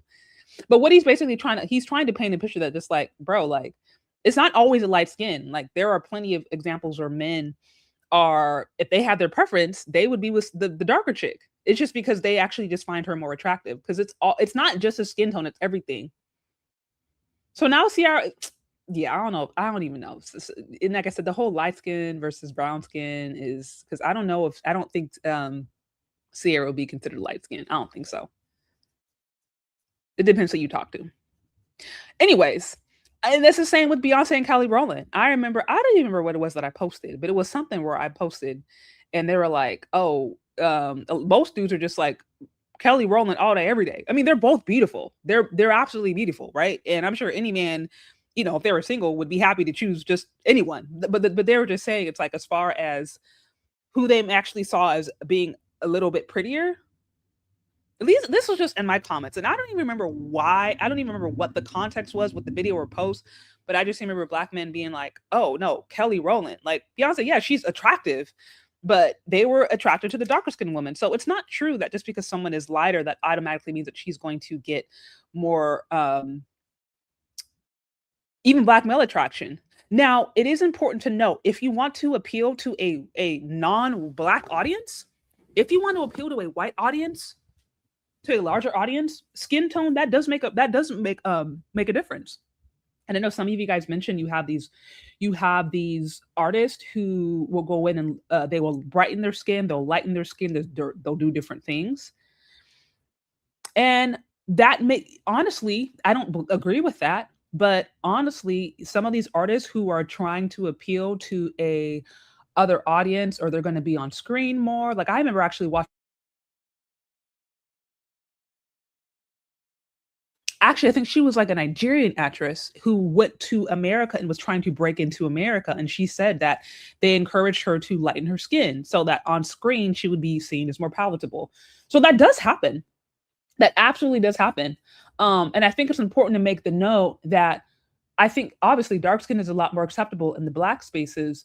Where you start to really run into issues is when you want to try to appeal to other races that hold anti-blackness. And again, going back to the pedestalization, this is another issue that darker skinned women have. It's that they are the standard of beauty for non-white men. Some of them actually are not, they're not content to be the standard of beauty for black men. Because just to be clear, black women are the standard of beauty for black men. They are. They absolutely are. The problem is a lot of these ladies don't care about that. They want to be the standard of beauty globally. And even the colorism catfish, I caught her on that. Now she tried to go and like, juck and jive and bend backwards, but I remember her literally saying that in one of her videos. Actually might re-premiere that if I can actually might replay that just so you can show. Because even if you have different content creators online who talk about colorism, literally admitting that they want a bigger piece of the pie, they want to actually win the beauty Olympics. And so for some dark-skinned women, it's not just enough that they are the standard of beauty for black men. They want to be the standard of beauty globally. And that's a whole nother conversation. And that's why they're mad. Because if you're a dark-skinned woman, you're not going to go to Japan and be the standard of beauty. Now, you might be seen as beautiful and you might get attention and you might be fetishized, but you're not going to beat a Japanese woman. Some of these ladies, they want the privilege that white women have globally as far as them being connected to status and wealth. And we don't exist in that paradigm. Now, this might change in the next 50 to 100 years as the black population increases globally and as Western hegemony, changes. But I'm just saying it's like they want something that just currently doesn't exist. And that came to be through a lot of bloodshed. But again, that's a whole deeper conversation. Okay, let me look at these. Okay, I wanted to look at the comments here, but let me first acknowledge some of these super chats I see coming through. I appreciate y'all. Wait, what did they see? Sorry, guys. Why is this? Wait, what's going on here? Why are you not? Oh, sorry. Okay. Okay, now let me go back over here. Okay, this one that says pick-me's, I mentioned that. Pick-me's for white men, I would argue. This one here, it says hookup culture ended the average man, average woman dynamic. In hookup culture, women exchange easy access for superior men. That's a very good point, Game Changer. That is a very, very, very good point. Yeah, I think you're right. Because I haven't done a deep dive on this, as I mentioned before, but I think you do. That is a really important caveat. Hookup culture. And then also, I think just the advent of dating apps and how it creates this idea that like now the world is at your fingertips. And so if you're already hypergamous in nature, or if you already have the tendency to want to have the best at the best, even if you find something that's great, if you're the kind of person who's always looking for something better, even if you have something great, you might be willing to get rid of something great just for the off chances there's something better, there's something excellent, there's something superb. And I do think there's some women who fall into that, especially when they're younger. Now, sometimes when they get a little older and they've had a few broken hearts or they've figured out how hard it is, they might become more realistic. But especially younger women who feel like they have time on their side might be a lot more aspirational and might be a lot more willing to just overlook men who could actually be really solid potential husbands even, just because they think there might be something more aspirational out there. What's going on, Malarkey? So good to see you. It says, great show, Sister Shay. Got to get paid for the effort, in my opinion. Hope others also contribute to the collection pot and also like and subscribe. Love from London, England. Thank you so much. I appreciate you. I appreciate the support. Member for 49 months. Oh my goodness. I need to get my hand claps because, but yeah, thank you for showing support.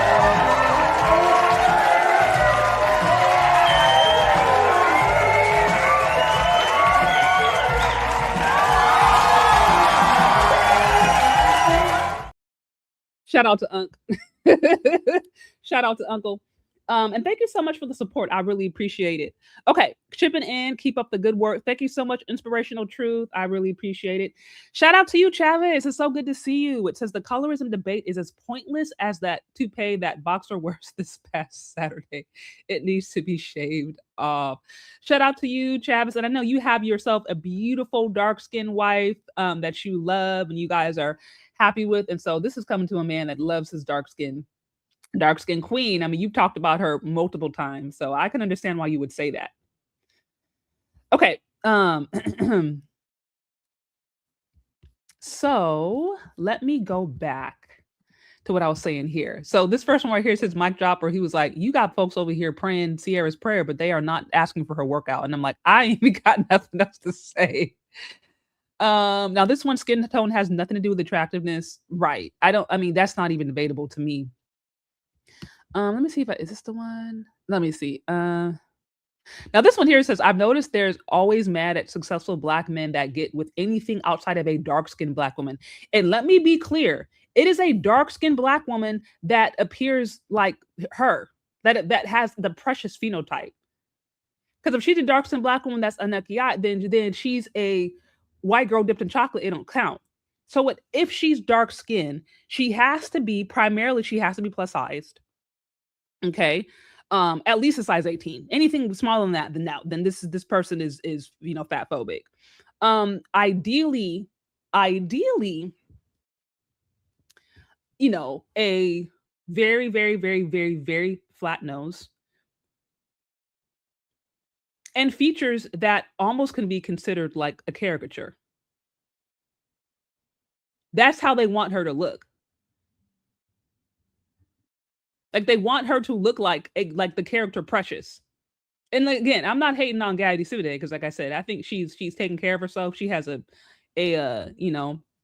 beautiful family. She has her kids. She's at a healthy weight. But I'm saying, in the movie Precious, they definitely were kind of like leaning into some stereotypes. They want her to be the stereotype that Hollywood portrays of the fat Black woman. That is the kind okay, of Black woman that they want to see on the arms of these successful Black men. Anything outside of that, then it don't really count. Anyways, so here it says, a light-skinned sister isn't acceptable to them. It has to be what these colorists themselves deem as an acceptable shade of dark skin, or else they hate their mom. Yeah, that literally, they hate their mama. That's literally it. And this one here says she has to be dark skinned and she has to have, quote, West African features. Again, I hate that term because it's like anybody who's been to West Africa knows that there is a large genetic, variety of phenotypes. You will see women who, even if I show this, you may see women who may have more of the Precious phenotype. You will see women who have more of the phenotype that is closer to Anokia, and you'll see phenotypes that look nothing like that. You will see women who look more, who have a phenotype closer to me. Like I said, I've had people tell me that my features look more Fula, whatever that means.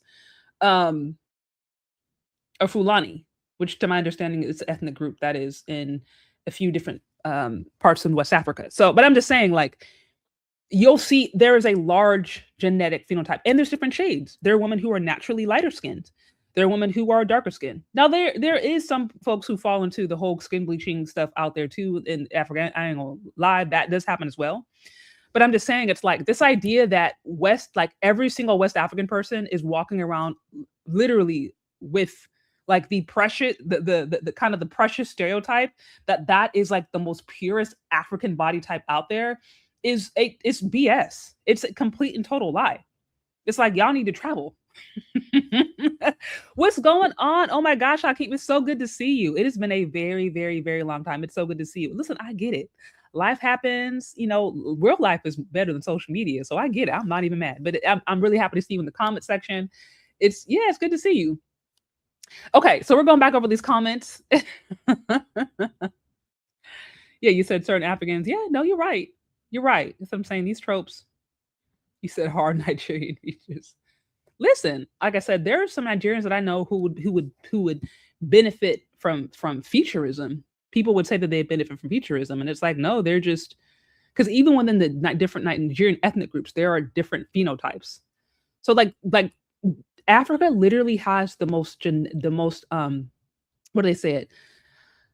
The widest variety of genetic phenotypes in the entire globe. Like you will find all kind of varieties of features and even skin tones in the continent of Africa. So that's what I'm saying. Like when people say West African features, they're drawing upon like 18th century caricatures ideas of these features. And as I mentioned, I have a video dropping coming soon about featurism where I'm going to break this down.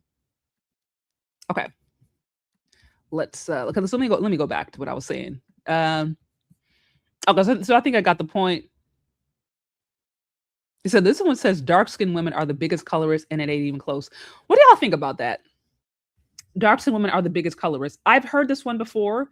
I don't know that I could say that. Because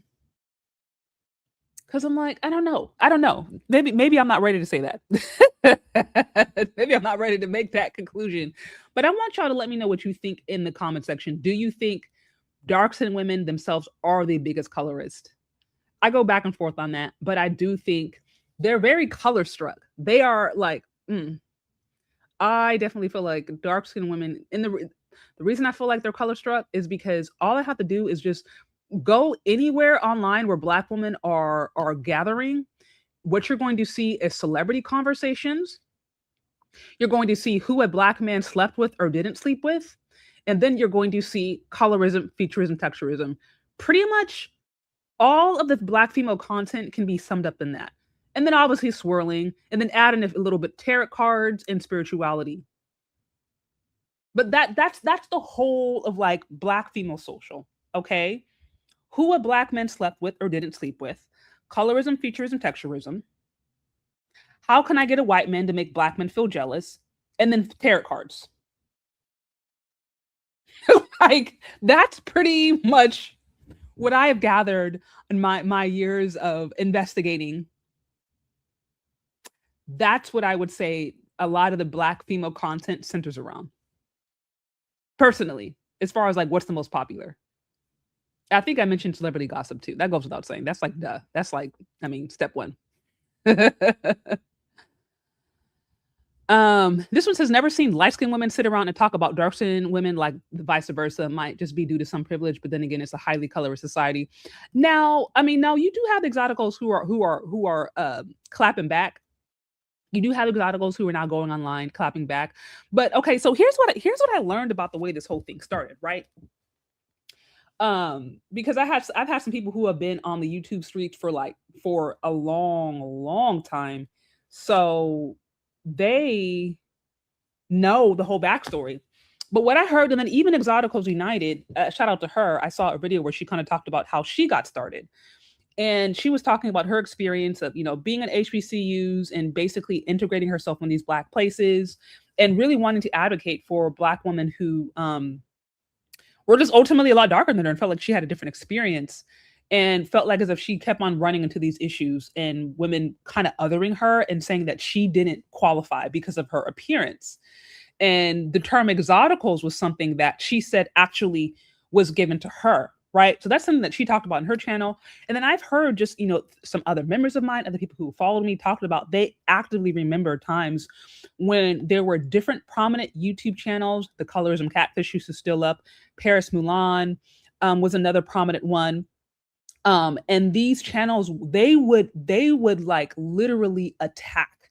They would completely just like, they were going out of their way to tear down light-skinned women specifically. Like they hated light-skinned women. Like they were always doing things, saying things, trying to make them look bad. Like, oh, this is their preference. And so like, again, this is what I've heard from other members of mine, but they talk about, I think this is maybe 7, 8, 9, 10 years ago. This is before I was on YouTube, but they were talking about how for a long time you had these colorism channels who were openly castigating or openly basically insulting light-skinned women. They're openly insulting light-skinned women. And then that is actually what birthed the exoticals movement, is after years and years of different light-skinned women who were like trying to build an alliance. They were trying to build an alliance with darker-skinned women. They were trying to find a sense of camaraderie. They were trying to, build a sisterhood, and they were not accepted because of their appearance, because of either being considered too light or just because they didn't have the phenotype of Precious, right? Because they didn't appear like Precious, because they didn't fit in that phenotype and have these like strong caricature West African features, or just quite frankly, because they got male attention, they were ostracized. And so after years and years and years of that, then eventually the exoticals were just like, forget it. We're going to create our own space. And so that's actually, to my understanding, how it was birthed, And if any of you guys know anything different, y'all can let me know if you have any other tea to share But yeah, I was like, that's crazy. Let me actually see if I can. Let me see, because I actually think. Let me see actually real quick if I can even find, because there was like I posted something where like it was like an excerpt where she literally breaks down the way this whole thing happened. But I was like, dang, like this is crazy. Okay, anyways, in the meantime, I'm trying to pull that up. Let me go back here. Um you said you just summed up TikTok in a nutshell. Yeah, TikTok, like these ladies, listen. I think the one of the worst things that ever happened to women, it was TikTok. It was social media. That's one of the worst things that ever happened to some of them. I do understand. I want to say it was Australia. I think it was Australia that recently put a ban on. I think they recently put a ban on like on social media. Or like there was some country I saw that put a ban to where like you're not allowed to have access to social media until you hit a certain age. And I'm like, bro, that's actually that's smart. Like I do think that society might be a lot better if these things were more regulated. Okay, why? I'm sorry. I'm trying to like play my video and I'm like, I'm seeing hella ads. Anyways, okay, so let me go back here. It says, where is that comment? There's so many. Okay, you nailed this one.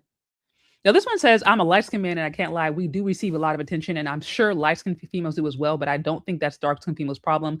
Their attitude and the way that they behave is why no one is interested in them. What do y'all think about that? Women get real mad when you talk about their attitude. They get real mad. They get real mad. What y'all think? I'm curious. So it was Australia, right? It was Australia that did that ban. Yeah, you said you're not lying. China have been ahead of curve with social media and removing filtering. Yeah, they should. They absolutely should. Okay, so you remember because you were back on these streets, Travis. You said Paris Milan used to make a lot of videos dissing biracial and light skinned women, and then she chose to speak wild about Exoticals United. Okay, so that's okay. I do feel like there was a time when yeah, there was a time like when they went back and forth. Didn't Exoticals United literally run her off YouTube? Like, did it? I actually think it was Exoticals United that ran Paris Milan off YouTube, if I'm not mistaken. Like, um, yeah. Now that I think about it, um, yeah. So that's crazy. It's what I'm saying. These wars are crazy. Okay, you're right. Yeah. So that's what I'm saying. It's like kind of back to light skinned women not saying anything. Nah, they're speaking up now. But the ones online that I see are speaking up in reaction to a lot of the online bullying that they were experiencing. Paris Milan, she was a big one. I remember her and the Colorism Catfish. They were like, to my understanding, some of the primary channels who were like actively going out of their way to hate all light skinned women. Right.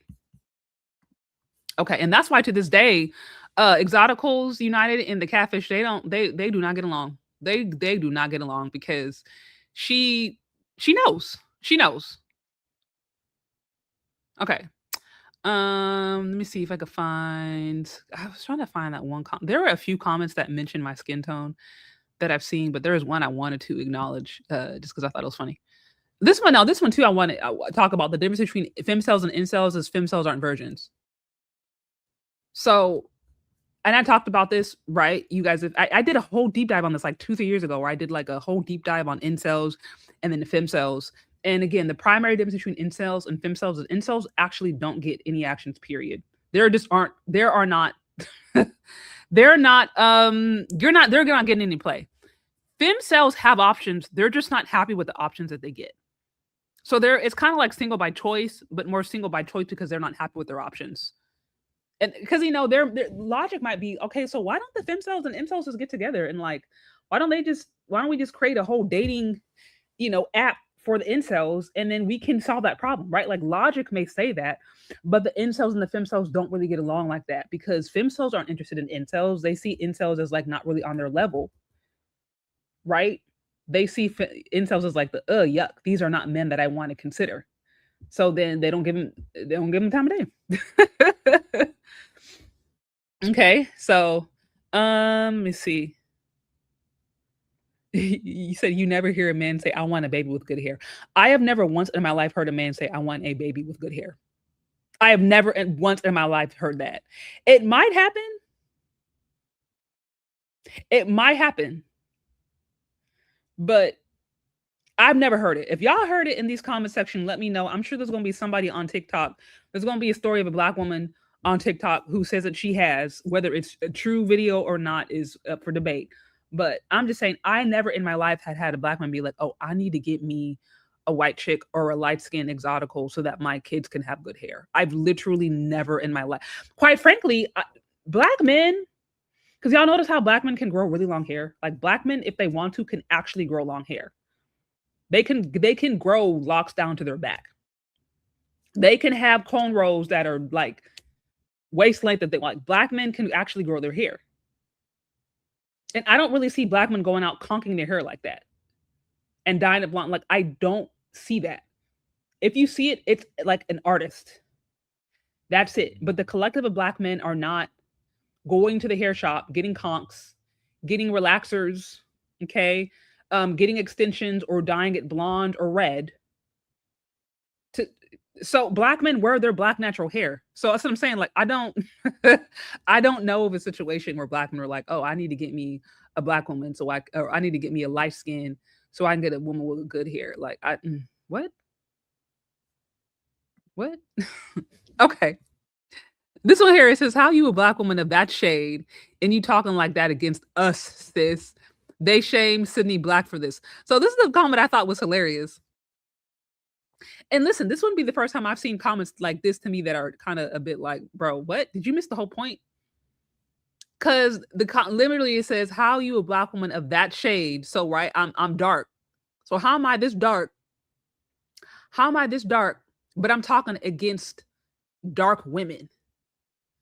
And then they use Sydney Black. I know she's like a popular YouTuber back in the day. I think she's one that has those like naturally blue eyes or whatever. And she was married, but then divorced. I don't know the whole situation. I just know that she had a channel and they're saying that she shamed her. Okay. What that got to do with me? My point is, what does me being dark have to do with me calling out or just acknowledging obvious trends? Just because I'm dark skinned don't mean that I sign a form, a contract that says because I am darker skinned or because I don't pass the paper bag test, I therefore can never acknowledge things that dark skinned women do.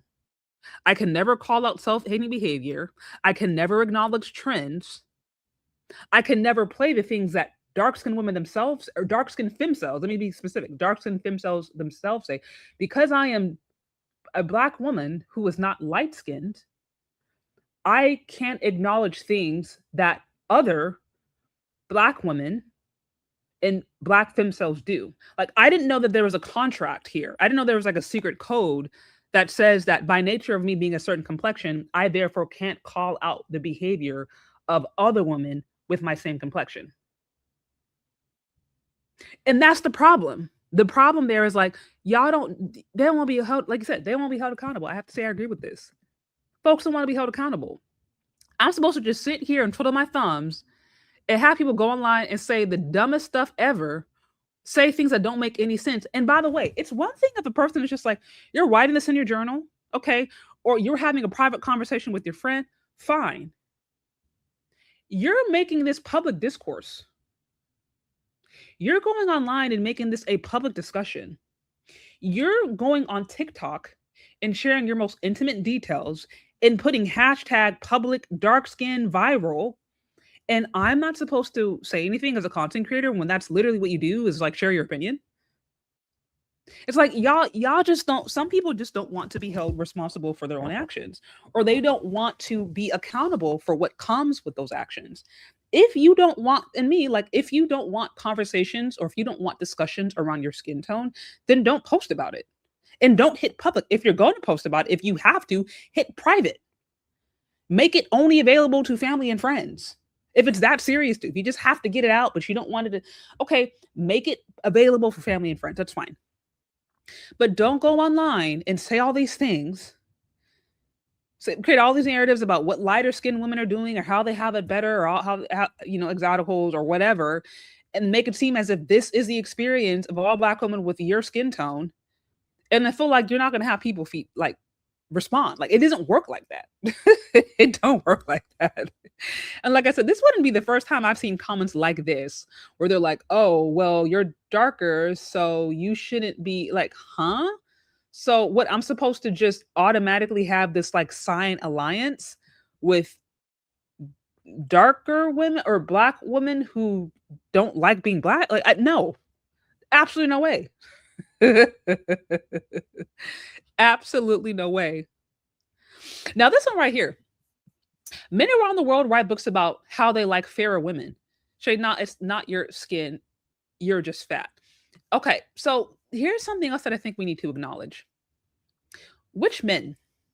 First of all, Negroes don't even read books. Let's just be honest. A lot of Negroes don't even sit here and read. So I don't know what books you're referring to. Please give me chapter and verse, okay? Please give me some examples, because a lot of Negroes ain't even reading books in America. Let's just keep it a buck. The reading levels of Black boys and Black girls is abysmal, particularly for Black boys. This is why I'm writing some kids' books, so that we because they need to have some relevant topics, things that they connect with. But what I'm saying is Black people don't read books like that. Let's just be honest. Collectively, some of us obviously do, but I'm just saying collectively, like, we're not known to be reading people. So I'm trying to figure out, what book are you referring to? With that said, let's just say that was true. Let's just say Black folks all across in America, Black Americans specifically, that's what you're talking about. Let's just say they are known to be the most studious, the most learned people out there. Okay. What books are you referring to? What books are you referring to? From what countries? Because at the same time, Black ladies are going around and talking about the ways in which Black men are not choosing them or this is at the same time that like 1 in 4 people is expected to be Black by 2050. Like, the Black population is booming globally. Thanks to Africa, mainly, because they're just having hella kids. But there are dark-skinned men and dark-skinned women who are getting together and having hella babies. And they're not deleting them. Unlike what's happening in Black America. Another conversation for another day. They're not deleting them. So at the same time, where there's this idea that, oh, they only want fair women. Meanwhile, Black dark-skinned babies are like booming as we speak. So like, I'm like, what books are you referring to? And if that was the case, why is the Black population booming at the same time the white population is actually declining? Also, whose books are you reading? Because as I mentioned before, if you're talking about now trying to be the standard and trying to be seen as like the princess or be pedestalized in non-Black cultures, okay, then you have a point. Are you talking about books, Italian authors? Are you talking about Swedish authors? Are you talking about Ukrainian? Yeah, I'm not expecting them to talk about their love for dark skin. It's probably not going to happen. You're not going to find an Indian author talking about how beautiful. Likely not going to happen where Hinduism is rampant. Probably not happening. Okay. So I think whoever is writing these books is important, because this is what ladies like to do, right? They like to make these broad statements sometimes and to avoid specificity so that they can avoid the actual point. I never said that, and y'all already know this, right? I don't pretend that all races of men would pedestalize dark-skinned Black women if they just lost weight. Obviously, no. I mean, anybody who's listened to me for longer than 5 minutes knows that that's just false. What I will say is that there are a lot of issues that women experience, period, that actually have nothing to do with their skin or way less to do with their dark skin and might have primarily to do with their weight size. And I'm saying this because particularly in America, Black women are the most overweight and obese. Overweight and obese Black women. So to not acknowledge that when you're talking about a woman who want to be hypergamous and want to swirl, is to not be honest, is to be intellectually dishonest. Because if you want to swirl hypergamously, you cannot be overweight or fat in America. It does not work like that, because white, Western, Europe-centric beauty standards that a lot of ladies feel like they're oppressed by do not value overweight, fat women. particularly if they're dark skinned. They don't. They just don't.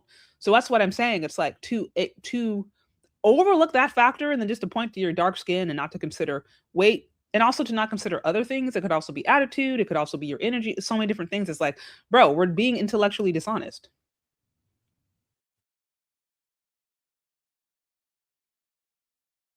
And I'm like, okay, so we're just going to sit here and lie.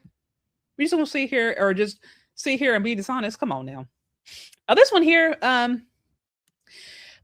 attraction has nothing to do with skin tone. To assume that dark skinned women are obsessed with light skin is absurd. Jealousy comes in all skin tones, shapes, and sizes. I have seen jealousy happen on both sides of the color spectrum. Jealousy is far deeper than a person's complexion or even ethnicity. It has to do with a person not being connected to self, lack of self-love, self-esteem, self-awareness, and the like. In order for a person not to be jealous of others, they have to know who they are and be grounded. So, I understand what they're saying, where it's like basically it's more of an issue of self-love than it is about skin tone. I understand what they're saying. However, because of the society that we exist in the West and because of what Western hegemony has done, I definitely think that based upon the examples I've shown you, it is obvious that there are dark-skinned women who are very much color-struck. I will use color-struck to be kind. Some of y'all gonna sit here and say obsessed, right? Some of y'all who like Game Changer or whoever else who's like, I'm just going to be blunt. You're going to say obsessed, right? You may say that. Okay. But what I'm saying is I showed like 4 or 5 examples of Black women who went online and complained that they were not basically light-skinned exoticals. I mean, just if I was just to break it down, that's what they did. So I don't know that I can necessarily agree, but I do agree as far as, yeah, like obviously jealousy, it can stem from when you're not confident in who you are, when you don't have self-esteem, when you don't have self-awareness, that can obviously spur on feelings of lack of worthiness. So that's true. That is true with respect to that. So, okay. So I think that's like a lot. Yeah. Okay. So that's like most of the comments that I wanted to get from that particular video. For those of you guys who were just now catching on, let me see what you're saying. Yeah. I've talked about that before. Listen, how many Black women are more confident talking about their dress size? No, I'm sorry. How many Black women are more confident talking about their skin tone than their dress size? How many? 5 foot, 220 pounds, and you're blaming your dark skin. And listen, there's gonna be plenty of Black men out there who's gonna love them a 5 foot tall, 220 pound. They would love her. They would love it. They would have no problem.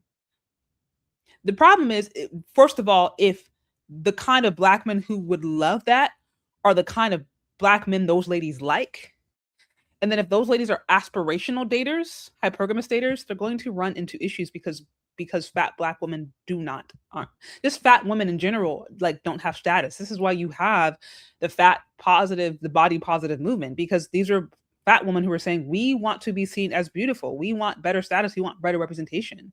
We don't want to be shamed. Like, for a long time, this is what I learned. For a long time, like, you didn't even have stores like Lane Bryant. I think there's stores like Torrid. Like, now there are a lot of clothing lines that are so much more body positive, and they're so much more appealing, or they accommodate plus size bodies. But for a long time, you didn't. From what I was told, this is what I told some of my elders.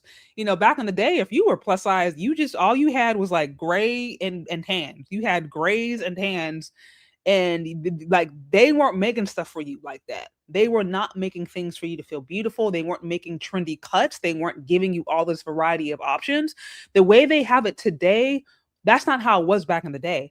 And I'm saying that because there's been a push to try to create more acceptance around bigger bodies. But that speaks to the fact that it's because bigger bodies have not had status. That's what I'm saying. By nature of a woman wanting a man of higher status, wanting a man that, you know, just wanted to be hypergamous, by nature of a woman doing that, and she's fat, she's kind of shooting herself in the foot just because of where fat women have historically ranked. That's not a value judgment. That's just a reality of what it is. Okay. So that is what I have. There might be one more thing that I want to put, but I have to see if I can find it. In the meantime, for those of you guys who kind of missed some of the stuff that I played. I want to show you guys some of the examples for those of you guys who are just joining of the Black women who were complaining about being dark skinned. While I see if I can find this example. Light skinned woman and a dark skinned woman in the same room, more than likely the man is going to more so be more attracted to. It's the truth. Even if the dark skinned woman is 10 times more attractive than the light skinned woman, because I've had situations.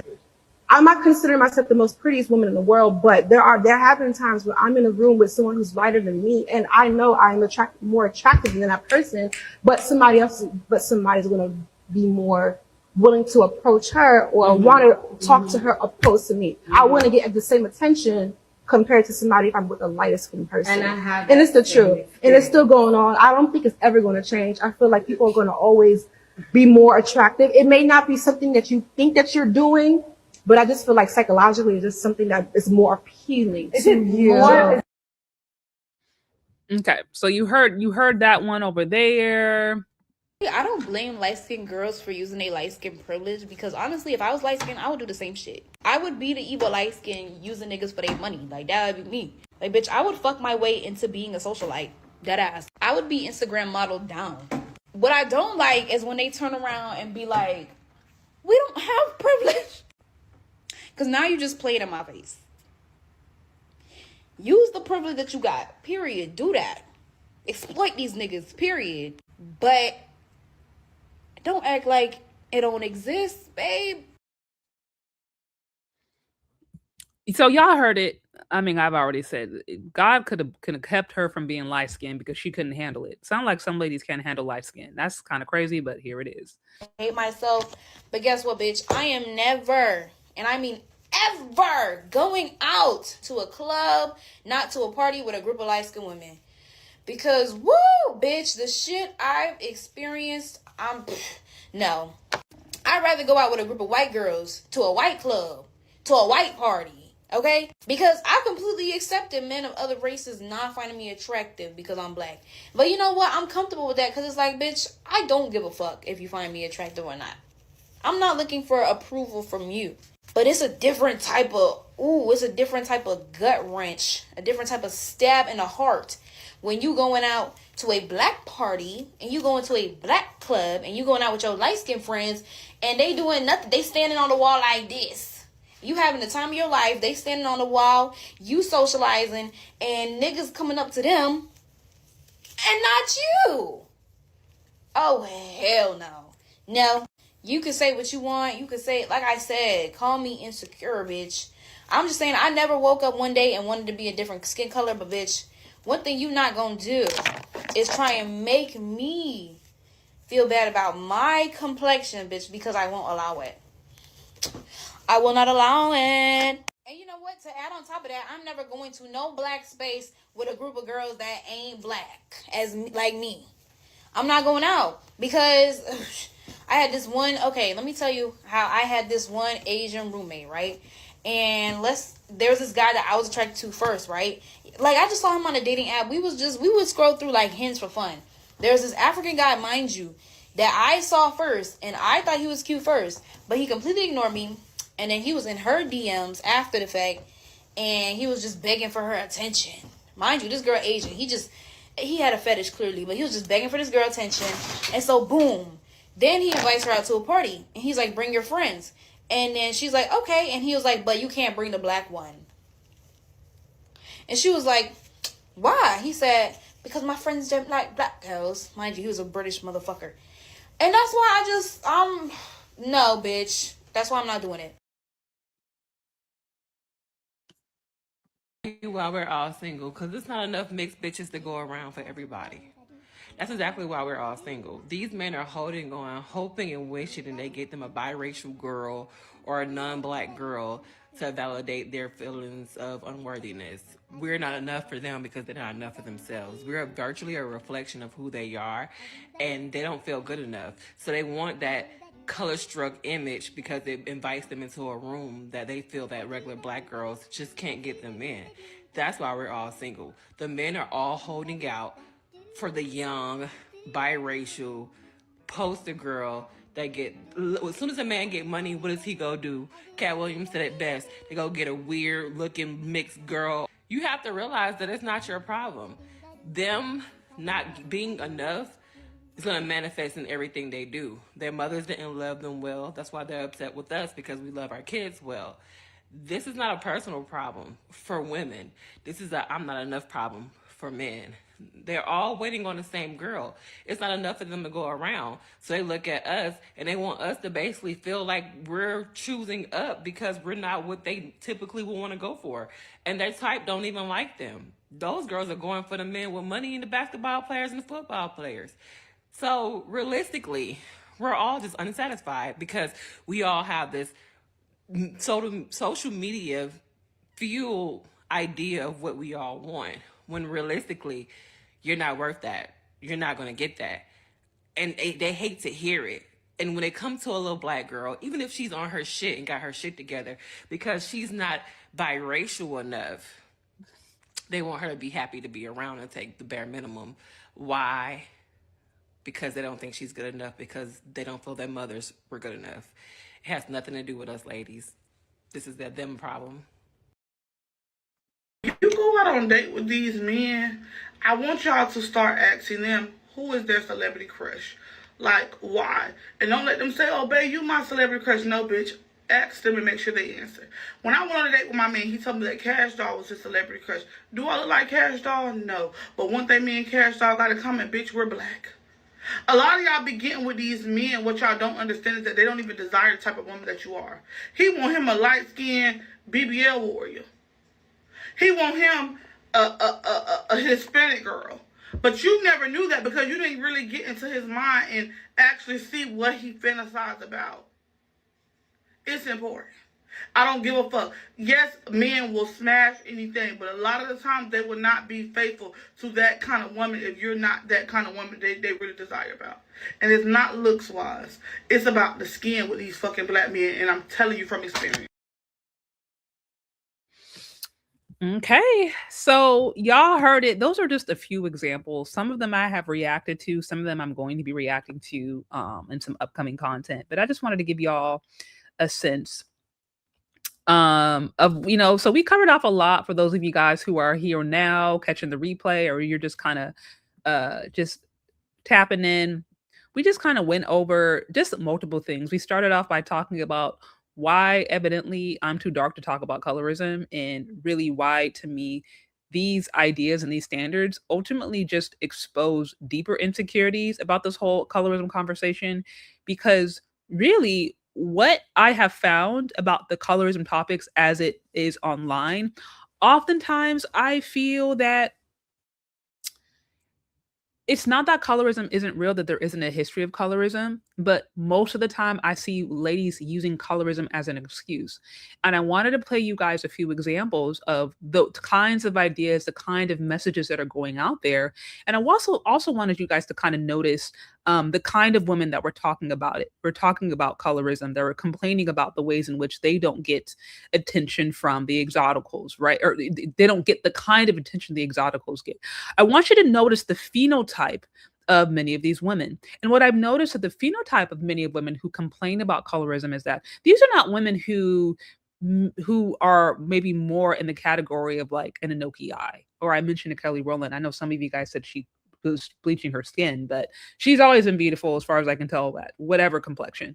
But these are not women who maybe might be in that phenotype. These are women who might be more in the category of like a Precious. And the reason that that's important is because I think it's a lot more comfortable for women to talk about colorism than it is for them to address the fact that society still very much judges women by their weight. And they also judge women by other things as well. Their personality, their manners, just their energy, the way that they come off. Some of you guys were, noticed tattoos, you noticed really, really long nails, you noticed kind of like crazy weaves. You guys were just like picking up on things, and you're like, hey, as a man, especially if you're a certain caliber of men, you're going to be turned off by these things, period. Regardless of whether or not a lady is light skinned or dark skinned, or if she's biracial exotical, or if she's white, like, you're just going to be turned off by certain things, like crazy tattoos or long nails or obnoxious weaves or just language that just seems a little too aggressive, or just behaviors that seem too mean, or someone that comes off as stoic or as argumentative. Like there's just a certain energy that you're going to be not attracted to that has nothing to do with the color of your skin. And these are the things that we're not talking about. It's accountable for us to talk about colorism because that's the one thing women cannot control unless they decide to bleach their skin. Generally speaking, colorism is something that you cannot control, but your weight is something that you can control. Your attitude, your behavior, your language, your rapport. These are all things that you can control. And for some reason, we're not talking about these things when we're considering everything. All these ladies are doing is going online and talking about the ways in which they were overlooked. They may point to an anecdotal example. You had the one Black woman there who was kind of like cussing, and he said she was, she was braiding a blonde weave, and some of you guys had mentioned all the piercings, and she was talking about the example that she had where a Black man turned her down. And listen, that happens. I remember there was actually a friend of mine, I had a story. This was a friend of mine. She was a white girl, really, really, really sweet, and she was trying to hook me up with a Black man. This is back when I was single. She was trying to hook me up with a Black man that she knew, and he turned me down. And he said, it's not that she's unattractive. She's like, I just have had negative experiences with Black women and I'm not interested. This is years ago. This is a Black man who turned me down. This is a white girl who's trying to hook me up. And he was just like, no, I'm not dating Black girls anymore. So it's like, I've had those experiences too. Like, I'm not saying that those things don't happen, but what I'm saying is it's not always, I think sometimes we just put more on it than we're willing to, because we're not willing to actively engage in all of the other things that I just talked about. I mentioned weight. I mentioned attitude. I mentioned presentation, even class. All these things make a big difference. And unless we're willing to take all of these things into consideration, then colorism can start to sound as if it is a complaint that Black femcells have. It can start to sound like the femcell category. And this is why I mentioned before that there are dark-skinned women who identify as exoticals or follow the exotical space or are more in line with the exoticals or identify more with them. They hang out more with them. They listen to them. They follow those channels. They engage in those channels because they don't identify with a femcell narrative. They don't identify with a narrative of always feeling lesser than, feeling like they can't go out with light-skinned friends, feeling like if they're around white women, they might be overlooked, feeling like they're dark-skinned. Like, they don't feel like that. They don't feel like that. So, because there are dark-skinned women who actually don't identify with this, they're like, I'm going to go over here where I hear empowering, I hear empowerment. I hear Black women talking about how they love their skin, how they're taking care of their skin. They're talking about how to take care of their hair, or they're just talking about how to look cute. Like, you know what I mean? Summer looks, winter looks, how to level up or whatever. Like, they're just talking about things that are very empowering. So there are dark-skinned women who do not identify with the dark-skinned femcell space. But that's what I'm saying, that we have to be very clear. A lot of this colorism stuff ends up being femcell behavior. And I'm not denying that colorism exists, but I am saying that I think a lot of these conversations are more, they put more on colorism than what's actually happening because they're not willing to deal with the other things, such as attitude, such as even, class, education, their understanding of relationships, their rapport, how they present themselves, how they talk. If you're like cussing every few words, if you're smacking your lips and that, girl, you know what I mean? Y'all know how Black women that have a way of like smacking their lips every few sentences. And that's the way we talk to each other. That's fine. But I'm saying if you're now trying to integrate or be hypergamous, they don't want to hear you smacking your lips like that. Like, those are the little things that could actually really make a big difference. But we don't want to talk about that. We don't want to talk about weight. So it's like, until we can talk about those things, then it just starts to, honestly, to those people, to those women who are in happy relationships, they start to look at you and be like, you're a femcell. They may not say it. Some of them may try to give you like a sympathy. Oh, I'm so sorry. They may try to give you a sympathy, but in their brain, they're thinking, bro, you're just a femcell. That's what they're thinking. And I just want Black women to be empowered to know that it's not like this disdain that they feel for the dark skin is, a lot of it, I think, is very self-imposed. Yes, there is racism, And listen, like I said, if you want to swirl, if you want a mythical magical white man, okay, you're gonna run into some racism, and then that's a whole other conversation. At that point, I don't know what to tell you. You are going to deal with anti-blackness. You're gonna have to manage that.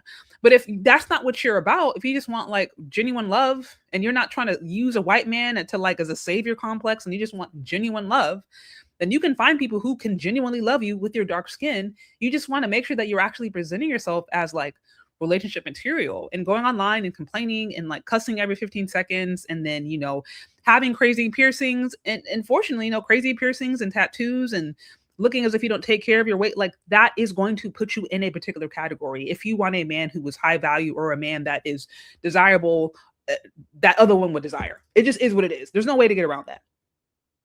He said offended by everything, ashamed of. Literally.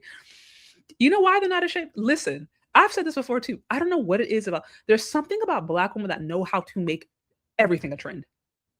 Black women will make everything a trend, even things that are not trendy. So I talked about this in homelessness, right? I noticed how you're starting to see more homeless Black women. Notice now that you're seeing more homeless Black women, that we're seeing like, okay, get ready with me videos as a homeless woman. Here's my makeup routine as a homeless woman. Here's my grooming routine as a homeless woman. Here's my homeless journey, right? Like you're seeing women go online now and create actual journeys and stories out of their homelessness. Whereas when it was just men, did nobody want to hear about that? Nobody wants to sit there and listen to what a homeless man is doing all day. They want to say, go get a job. That's the only thing people want to know, that this man is getting off the street and getting a job. But now when it's starting to impact women more, I'm starting to see more, get ready with me, homeless vlogs. The day in life of a homeless woman. Like they're making it a thing. So I'm saying that because I'm like, Black women know how to remove the shame out of anything. And they know how to make a trend out of anything. They are just very innovative when it comes to that. Right? That can be a good thing. And sometimes it cannot be a good thing, but nevertheless, it is a thing. Okay. I want to get the super chat I saw come through. Okay, so it says, but these very women are so quick to call out a man for being unattractive or broke, etc. Right? So why can't we tell them that they're ugly? You can listen. You can do whatever you want. You can do whatever you want. The consumer decides. The thing about it is, you don't even necessarily have to say that they're ugly. Like they already know it. The women already know. A lot of women already know where they rank, or a lot of women already know how they feel. Now, I think sometimes they go online and have these conversations for consolation or to try to feel better about themselves. But a woman knows when she feels ugly, and a woman knows when she feels attractive. But listen, I'm not here to police what you have to say. Obviously, you are an adult. You can do what you want. I don't feel the need to go around calling women ugly or not ugly. Women already know.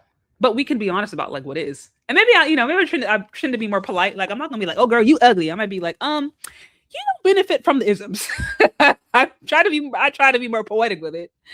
Just because it's hard. Like that's a hard thing to hear as a lady. It is, but also the truth sets you free. So you do got to be truthful. So even if the truth hurts, I just think the issue is this: ladies, for some reason, ladies are not. For some reason, like the idea with getting with the average guy is something that a lot of women don't like. Like a lot of women are not happy with being with a guy that's average. They don't like that idea. That sounds like they're settling, like a downgrade. That really bothers them. And I think that's what we're dealing with. So that's what we got. That's what I have. I need to go eat dinner. I'm super hungry. It just hit me. The hunger just hit.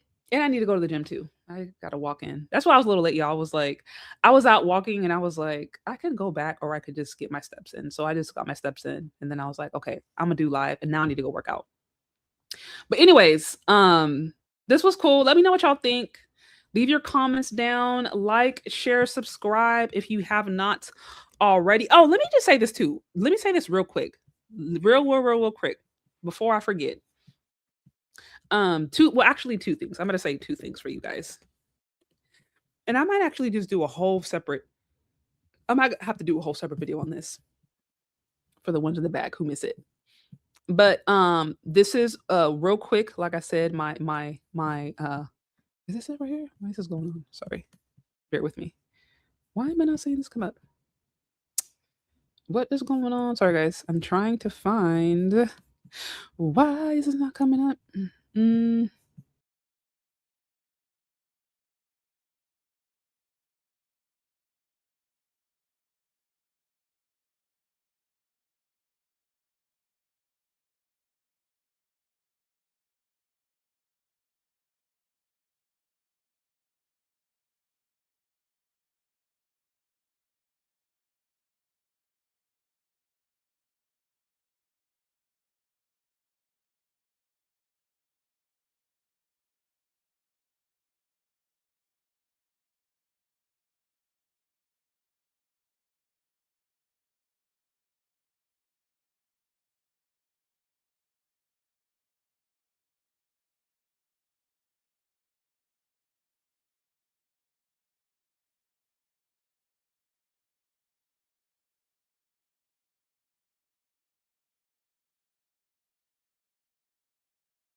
Can you guys hear me? Can you guys hear me now? Sorry, guys.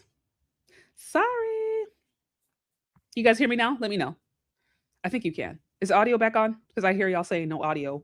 I hope I'm back on. I hope I'm here. Yeah, let me know. Okay, audio's back. Okay, sorry about that. So I was going back to sharing with you guys, you can grab your book, Aisha Learns to Love Her Hair. I'll be posting again more about that if you guys want to purchase it. But this news book, Jermaine did it too. Again, it's about a little black girl who blames Jermaine for everything until she learns the power of accountability. In this book, it is a follow-up to the book It's Not Jermaine's Fault. And as I mentioned before, these are themes and topics that you're not going to learn about this in school. They're not teaching this in school. They're not teaching this in education. They're not talking about anti-Black misandry. They're not talking about Black dynamics. They're not talking about relationship dynamics between men and women, Black boys and girls. They're just not. So these are things that we get to talk about. But the storyline that I mentioned, Jermaine did it too. I didn't actually just make this up. This was actually inspired by real events and real people.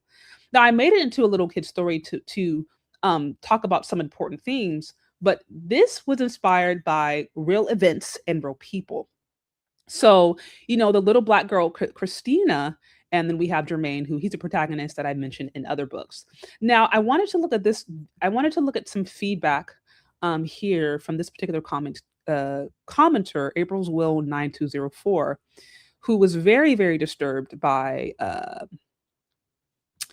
what this book was about. And I think it's worth noting because, as I mentioned before, there's something I think what I've noticed, there's something in among Black women where there's just certain topics that we're really uncomfortable talking about, and it almost seems disloyal, or it seems disrespectful, or just off code for us to do it.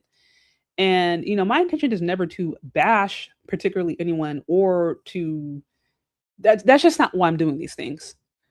But I think my thing is, if you aren't able to address things for what they are, even if they're uncomfortable, then there's actually no ability to grow.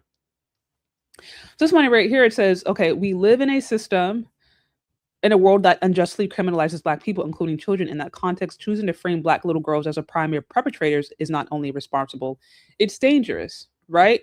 So she's basically saying, hey, creating a book and where a little Black girl is, teasing a little Black boy, that's really, really dangerous framing. That's really dangerous framing. It's dangerous to talk about the ways in which Black kids can bully each other.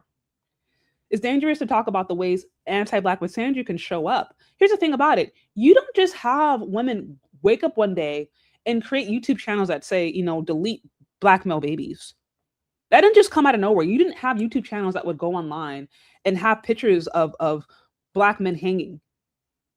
You didn't women didn't just wake up one day and say, hey, we're going to have meetings with the Klan, or we're going to plan the ways in which the Klan can handle Black men. Like, they didn't just wake up one day and become like this. There is a series of events. There is a series of things that done.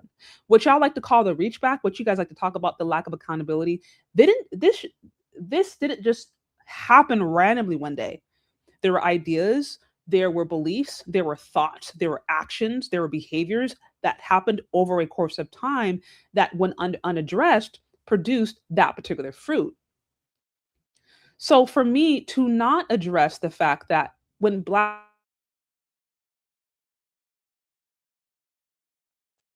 little light-skinned girls can bully dark-skinned girls can bully light skin. It can happen both ways. Dark-skinned girls, they can pick on the boys that they're attracted to. How many of you guys experienced that? How many of you guys had little girls picking on you that found you attractive? Like, it's okay for us to talk about issues within our community without framing it as she's horrible. Because notice I didn't say, oh, Christina is a horror. She's a horrible, good for nothing, sassy Keisha who doesn't know how to take care of herself, and she's complaining. No, I said, this is a sweet sweet story about a little Black girl who she blames Jermaine for everything. So she's a little girl. She's doing what kids do. But if we can't talk to kids about these concepts, we can't expect them to now grow up and then have functional, healthy relationships with each other, and then actively know how to address what she would call how to address racism, how to address white supremacy, if we can't even address the issues that we do ourselves.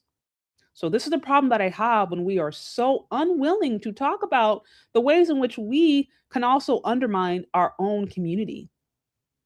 Nobody can take us, like you can't expect to have any grit or any power or any ability to push against what she would call the institutionalization of black people, racism, whatever. Like you can't expect anybody to take that seriously if you're not willing to first fix what's going on in your community. And in this case, I am talking about anti-black misandry. Now I have books, like I said, Aisha Learns to Love Your Hair. I have books that are about empowering little black girls, and I will have more. But I get to talk about both. Okay. Now this other one, she says, what a ridiculous time to publish a story that's anti-black girls. A children's book that centers on blaming black boys isn't a fight for accountability, especially if it never teaches boys how to speak up for themselves. Yeah, I taught my son to advocate for himself and to understand that so this person doesn't understand. She's in her feels because she literally doesn't understand that it's not Jermaine's fault. It's all about black boys learning how to advocate for themselves. This is someone who's in their feels. This is someone who saw the image, right? Who saw the image, who saw the title, and responded, which I'm like, okay, well, that's actually good because maybe, it hit a trigger. But I don't have to sit here and lie and act like kids don't bully each other. And I don't have to sit here and lie and act like there's not a root to anti-black misandry. I don't have to sit here and lie about that. Now, you're not obligated to purchase the book. If it doesn't speak to you, that's fine. But I don't have to sit here and pretend like it's not a thing. And I think it's important that these kids understand very, very early on. And like I said, this was inspired by real events. This is inspired by many of you guys are aware of content creators today who every time they are caught in doing something wrong or every time something happens wrong, it's Jermaine's fault. It's literally always Jermaine's fault. We know of content creators today who their entire channel is blaming black men for things they didn't do. That's their entire channel. That's literally their business strategy. So I get to talk about that, and I get to talk about the root that begins.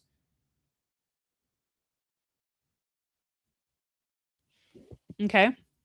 Then she talks about, speaking as a mother, I'm deeply concerned by this framing.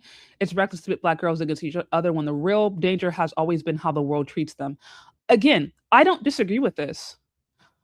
Two things can be true at once. You can acknowledge in a Western society where you are the minority that there are issues associated with that. I can acknowledge that. I think that's absolutely very real.